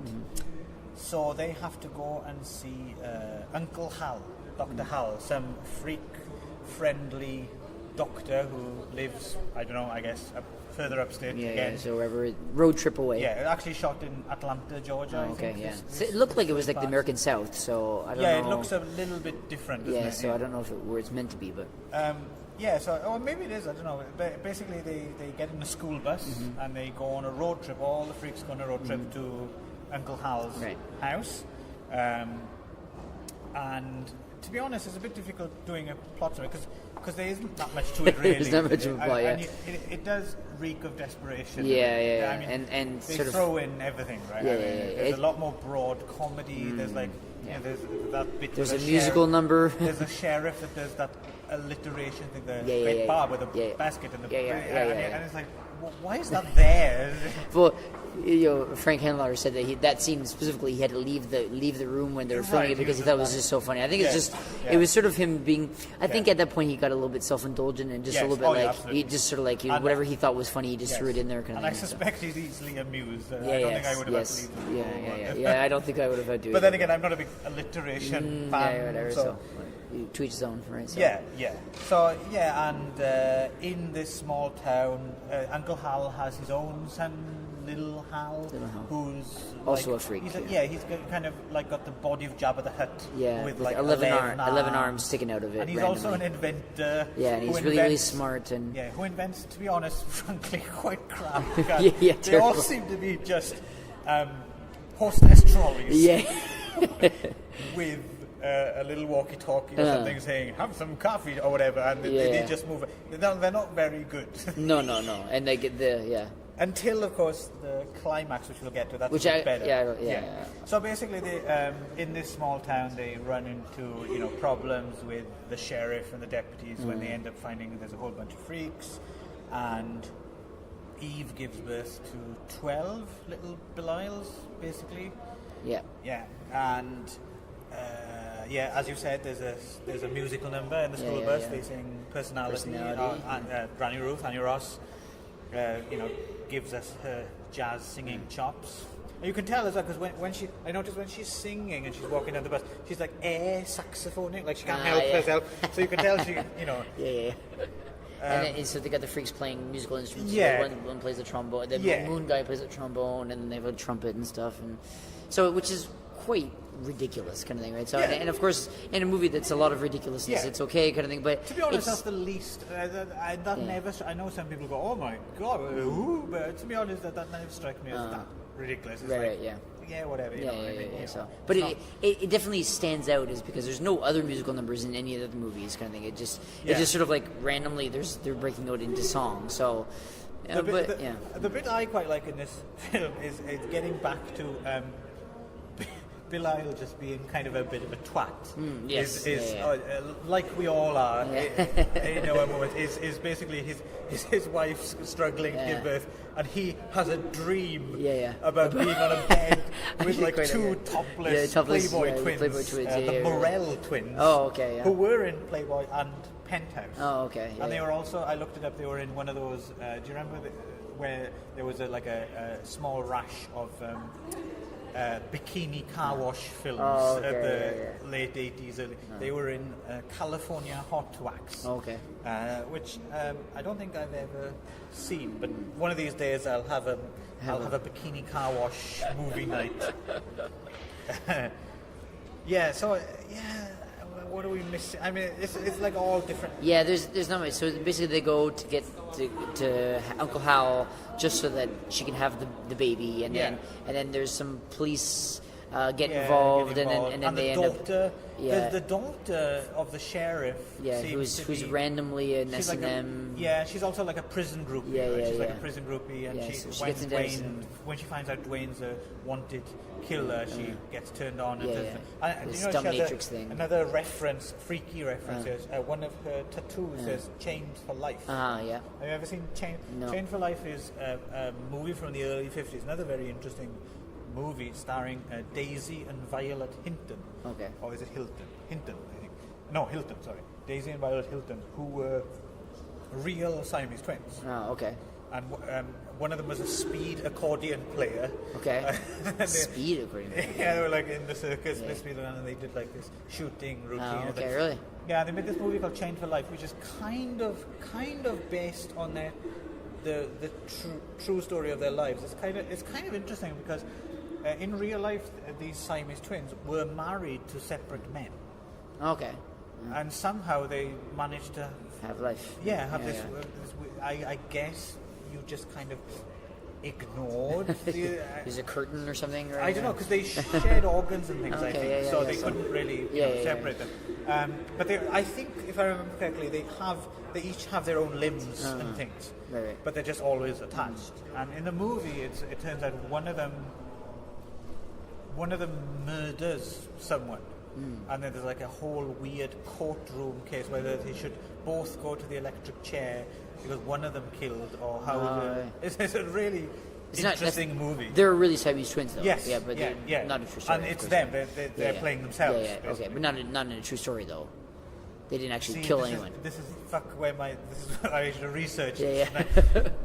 Well, they wouldn't be in a movie playing themselves on trial for murder if they actually did murder someone, right? I think it's real up until the murder bit. I see, okay. And then I think, if I remember correctly, it turns into one of those "what would you do" kind of endings. Okay. It's actually, I'm pretty sure this is on YouTube. A very interesting film if you have a chance to watch. Chained for Life. Chained for Life. Okay. Interesting little movie in this kind of freak subgenre. Right, yeah. But then, so apparently, a couple of the sheriff deputies see like there's and from the second movie that there's like this fake kind of there's a fake like reward for the twins. For Belial and Dwayne's capture. That's right, judge and jury. Judge and jury's reward. But there was a line in part 2 where they were like, well, what about the $1 million reward? And the editor was like, what reward? Or something like that. So these deputies think that there's a reward, and so they're going to go capture.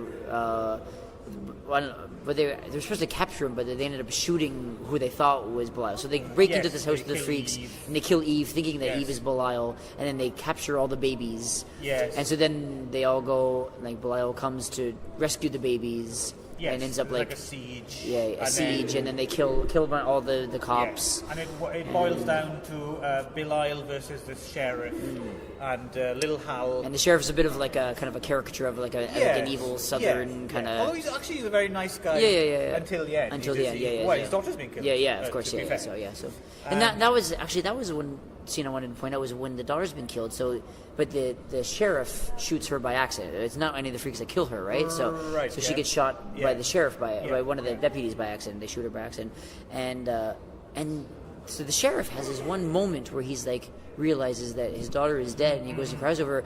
And for like the high ridiculous comedy that goes all through this movie, there's just like 1 minute scene where it's like this really like touching, realistic, like he's like crying over his dead daughter, and it was very jarring for me because it was very like it was because it was sort of like you can just kind of go along with the flow with this movie, and there's no like realistic there's only no a few naturalism. moments before that, there's like one of the deputies has been strangled until his eyes pop teeth out. Yeah, like moments before, his eyes and his teeth pop out, and then like seconds later, his daughter gets shot, and he's like having this real like naturalistic like breakdown moment, and it was very like. But I think in Basket Case 3, it doesn't work. Like it did in the previous, when you go into that uncharted territory and you feel, okay, this is interesting. In here, it just seems like a mess. Right? Yeah, it was. Really so it just felt, it didn't mesh together. It's not awful. It's It's it's easy to watch, but it's just. I don't think I'd ever watch the third one again. Now, I think I've had enough. I've seen it like 3 times now, so exactly, but I mean that's I watch it for this kind of thing. And so it boils down to Little Hal builds this. I suppose it's a riff on Aliens, right? Sigourney Weaver, Loader, and he builds Belial this kind of like exoskeleton thing, robot transformer kind of thing. Yes. He fights sheriff. Sheriff. And it's it's not bad. But it doesn't strike. It strikes me very much as something again. Okay, I have the opportunity to make a film. Henry Lauder in general doesn't strike me as the kind of guy who would make references to hits of the day. It doesn't strike me as a very him thing to do. I really want to do a riff off Alien. Do you know what I mean? It's just sort of like, I think he just sort of had this idea of Belial in this giant exoskeleton suit kind of thing, and then he's like, hey, let's do that kind of thing, right? So right, or someone else even maybe, and he was just too exhausted at this point. Whatever. And actually, the way it throws all this shit around and see what sticks, it reminds me a little bit of the movie. I don't know if you're familiar with this guy Uli Lamel, like this German director who was a protege of Rainer Werner Fassbinder, and he has been making movies in the States since like the late 70s. He made like the Boogeyman, the original Boogeyman. Okay. And actually one day I want to do an episode on just Uli Lamel in general, because Uli Lamel has this really interesting way of taking cliches of American cinema, and as an outsider, I guess, as a kind of a German expat, just kind of placing them in a really strange way, kind of totally deadpan, and they become kind of weird and fresh. And he seems to just has fun. There's like this movie called is it called Cold Heat or Cold Sweat? Again, my awesome research lets me down. And it's a very kind of cliched action revenge movie thing. But it's got all these weird moments where they haven't even tried to cover up like the like, for instance, the police station in the film is clearly a barn with like horses in the background. These cops like walking in and discuss the case, and there's hay on the floor and horses behind them. And there's like this other bit during a car chase where there's this kind of cliched kind of vigilante redneck cop driving a car that obviously isn't actually in motion. So the camera's just zooming in and out of the windscreen while he's going like this. And he goes, "This reminds me of when I was in Nam." It's just whatever.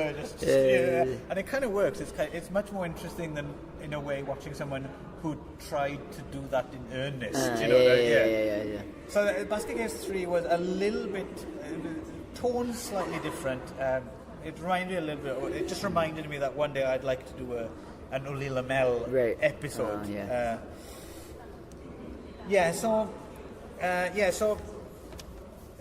actually running out of time here slowly. So let's jump. So Basket Case 3. If you're a fan of the first two, check it out because it brings things to a close. And it's not terrible. It's worth a watch one time. But it is the weekly. It's a bit, but I mean, it was worth it, and I kind of liked, again, I think one thing Henry Lauder's good at is endings. That's why, as I said, I thought the first one had a really good ending. It was very strong thematically. The second one kind of brought everything kind of full circle, where he kind of tied them back together. And the third one kind of opened up.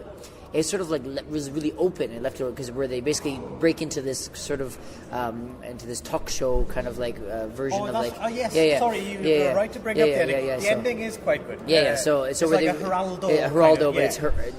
It's called Ronaldo. I remember because it sounds like my name, Ronaldo. Yes. And it was like a Geraldo spin-off, and they go in and freaks on the women who love them. Yes, which is a very Geraldo. So then they break in, and then they decide that, hey, no, we're taking over now. This is our world now, and sort of like they're going to fight back. Right. I'm not really sure how much they could actually do because most of them are like mentally handicapped and they kind of like can't even speak. So I mean, it's sort of like they don't know how much damage they'd actually do to the world. Right. But at the same time, it's sort of like. I like that they're kind of like stepping up and actually having some sort of autonomy, kind of thing. So, did forget to mention Beverly Bonner has one more cameo. And one more cameo, yeah. So, but it's not clear if she's supposed to be the same character. I don't think so. Who's just now working as a fast food restaurant? I think she's a different character. Oh, okay. In the credits, she's just fast food manager. Oh, I see. Okay, yeah. So, right, okay. So, and. Basically, Frank Henlotter didn't. Like I said, he might have done some music videos or something. But basically, it's an earthquake. Really? Oh, we're experiencing an earthquake right now. Right here on the podcast. Anyway, keep going. And he doesn't direct any more features at least until Bad Biology, which is like 15 years later or something. Which actually a pretty good film. I don't know if you've seen. Again, I haven't seen, but again, I'm going to go back and watch all my Henry Lauders, I think, all together. Bad Biology is a good movie, and then he makes a couple of documentaries. The one on Herschel von Lewis, Godfather of Gore, which is a really good starting point if you're not a H.G. Lewis fan yet. Check out The Godfather of Gore. Right. And then he made this other one, That's Exploitation, which I haven't seen yet, which I'm very much looking forward to. Which it seems to be he's just collected all the craziest clips from all those weird 60s nudie movies that he loves and just edited them together. And like he said, I saw an interview with him about it. He said it's not supposed to be representative. He has just found the weirdest clips and just put them together, and just had a ball editing it. Does he comment on it, or does he try to make like another movie? I don't think so. I think it is just. Here's some clips. Here's some clips. Sure, enjoy. As far as I know, like I said, I haven't seen it. I'm going to have to go to I think there's something weird website has it. I think I'll download it from there. So there's this documentary, right? What's in the Basket? Right. 2012 documentary about the whole trilogy. I would recommend this to Basket Case fans. Yeah, if you're interested in Basket Case, I just watched the documentary just today, and it was really it really put a lot of things in perspective. It was really, I really like. There's a couple really funny stories in it. It's sort of like, well, why did they do that? And then he actually explains why they did that kind of thing. A couple little like behind the scenes anecdotes, which I thought was really funny, was that they had trouble actually finding baskets. I thought that was really funny. I wouldn't have expected. Was it part 2 or part 2, I think. Right. They were saying that they went and the props master just couldn't find baskets. And they were really expensive. They're really expensive, or they were like not the right size or the right color. It's just something you don't really think about, right? The other one I quite liked as well is that Frankenhooker and Basket Case 2 was fueled by Jolt Cola. Jolt Cola, it was the other thing. Sponsored the film. And they actually had to take a promotional photo with the freaks drinking Coca-Cola. I was wondering about that, because there's one scene when the editor is attacked in the kitchen area of the bar. And if you remember, he falls through the door, and then there's like trash. And they were like these soft drink cans. Oh, it could have been. I didn't really look. I didn't know. The same brand. Yeah, it could be. They might be Jolt. I wouldn't doubt it. It just reminded me as well of going back to Herschel von Lewis. Herschel von Lewis, one of his movies and one of Al Adamson's movies as well, was sponsored by Colonel Sanders. No, really? And they just had Kentucky Fried Chicken to eat. And they hated the shit by the end of the shoot. And I can't remember which one. It was either the Herschel von Lewis movie or it was the Al Adamson movie. I think it must have been the Herschel von Lewis one. They'd they asked him in the movie, can you say, this is, because he has a cameo in the film, this chicken's finger licking good, right? Because that was his catchphrase or whatever. And he apparently Colonel Sanders like refused. Nope, I will not say that. And apparently what happened was at some point in the 60s, I think this was in Chicago, because I think it was like a regional thing maybe. Okay. And and apparently he was on TV and he did his finger licking good thing. And apparently the TV station was like flooded with complaints, with people going, get that dirty old finger licking man off my TV screen. So apparently he just refused to say it. The I guess catchphrase, he came round to it in the end. Really? Okay. Yeah. That's funny. So in this, you get interviews with Frank Henlotter, producer Yevins. What's his name? I forget. Anyway, Beverly Bonner, Kevin Van Hendrick, who, as you said, is now a sculptor. Very happy-looking man. Yeah, he looks like he's very content in his life. He looks like he's really... James Glickenhaus, the effects guys, Kevin Haney, John Castellone Jr., and Matt Palos. And the props guys. Yeah, Annie Ross, Scooter McRae, Bob Martins interviewed as well. This was actually something that really interested me, was in the Incredibly Strange Film book interview, Frank Henlotter mentions making really early, like 8mm, like home movies basically in his backyard, right? And they have like some pictures of the sleeves he designed. Yeah. And as far as I knew, I have to admit, I thought these things had never seen the light of it. I thought maybe they didn't even exist anymore, and I thought pretty much Basket Case was like his first time out the gate. But apparently one of his early films, Slash of the Knife, which was this kind of fake sex hygiene parody, actually played once, right? Alongside John Waters' Pink Flamingo, on a midnight movie. Actually, so I was not aware that any of Henlotter's early movies had been shown anyway. That was kind of quite interesting for me anyway. Anything we're missing? No, I think... Oh yeah, Basket Case 3 was supposed to be shot back-to-back with something called Voodoo Doll, but they didn't have the money to do it. And then at the very end of this What's in the Basket doc, which is on YouTube, but I think it might have been made for the Blu-ray maybe release, is Frank Henlotter mentions that he is interested in doing a Basket Case 4 finally. Right? So he actually has an idea, a worthwhile idea. And they've started. He said he's written a little bit of it.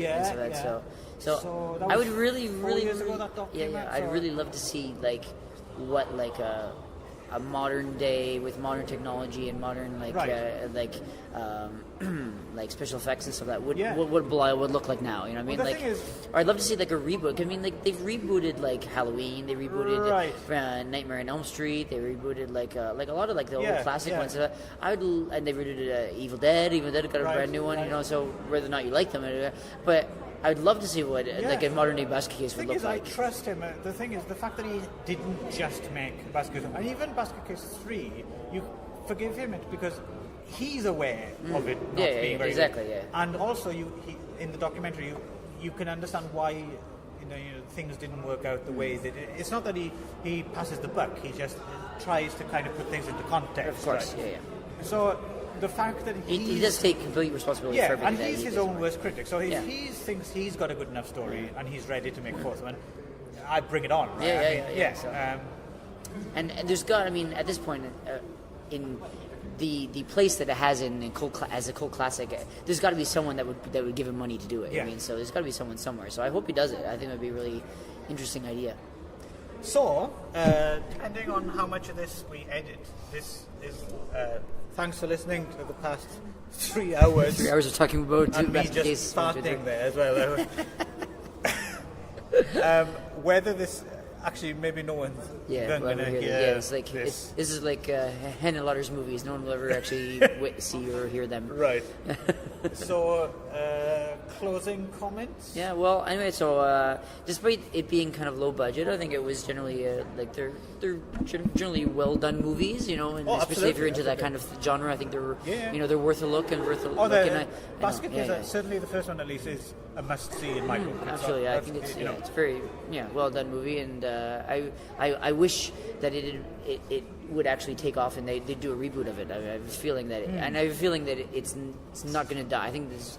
You know, Hollywood's new thing these days is just trying to find like old stuff that they can reboot again, right? They can start again. Yeah. So it's just a matter of time before they find Basket Case again. In Basket Case's favour, I think is it's lucky that it inhabits that weird territory that's difficult to.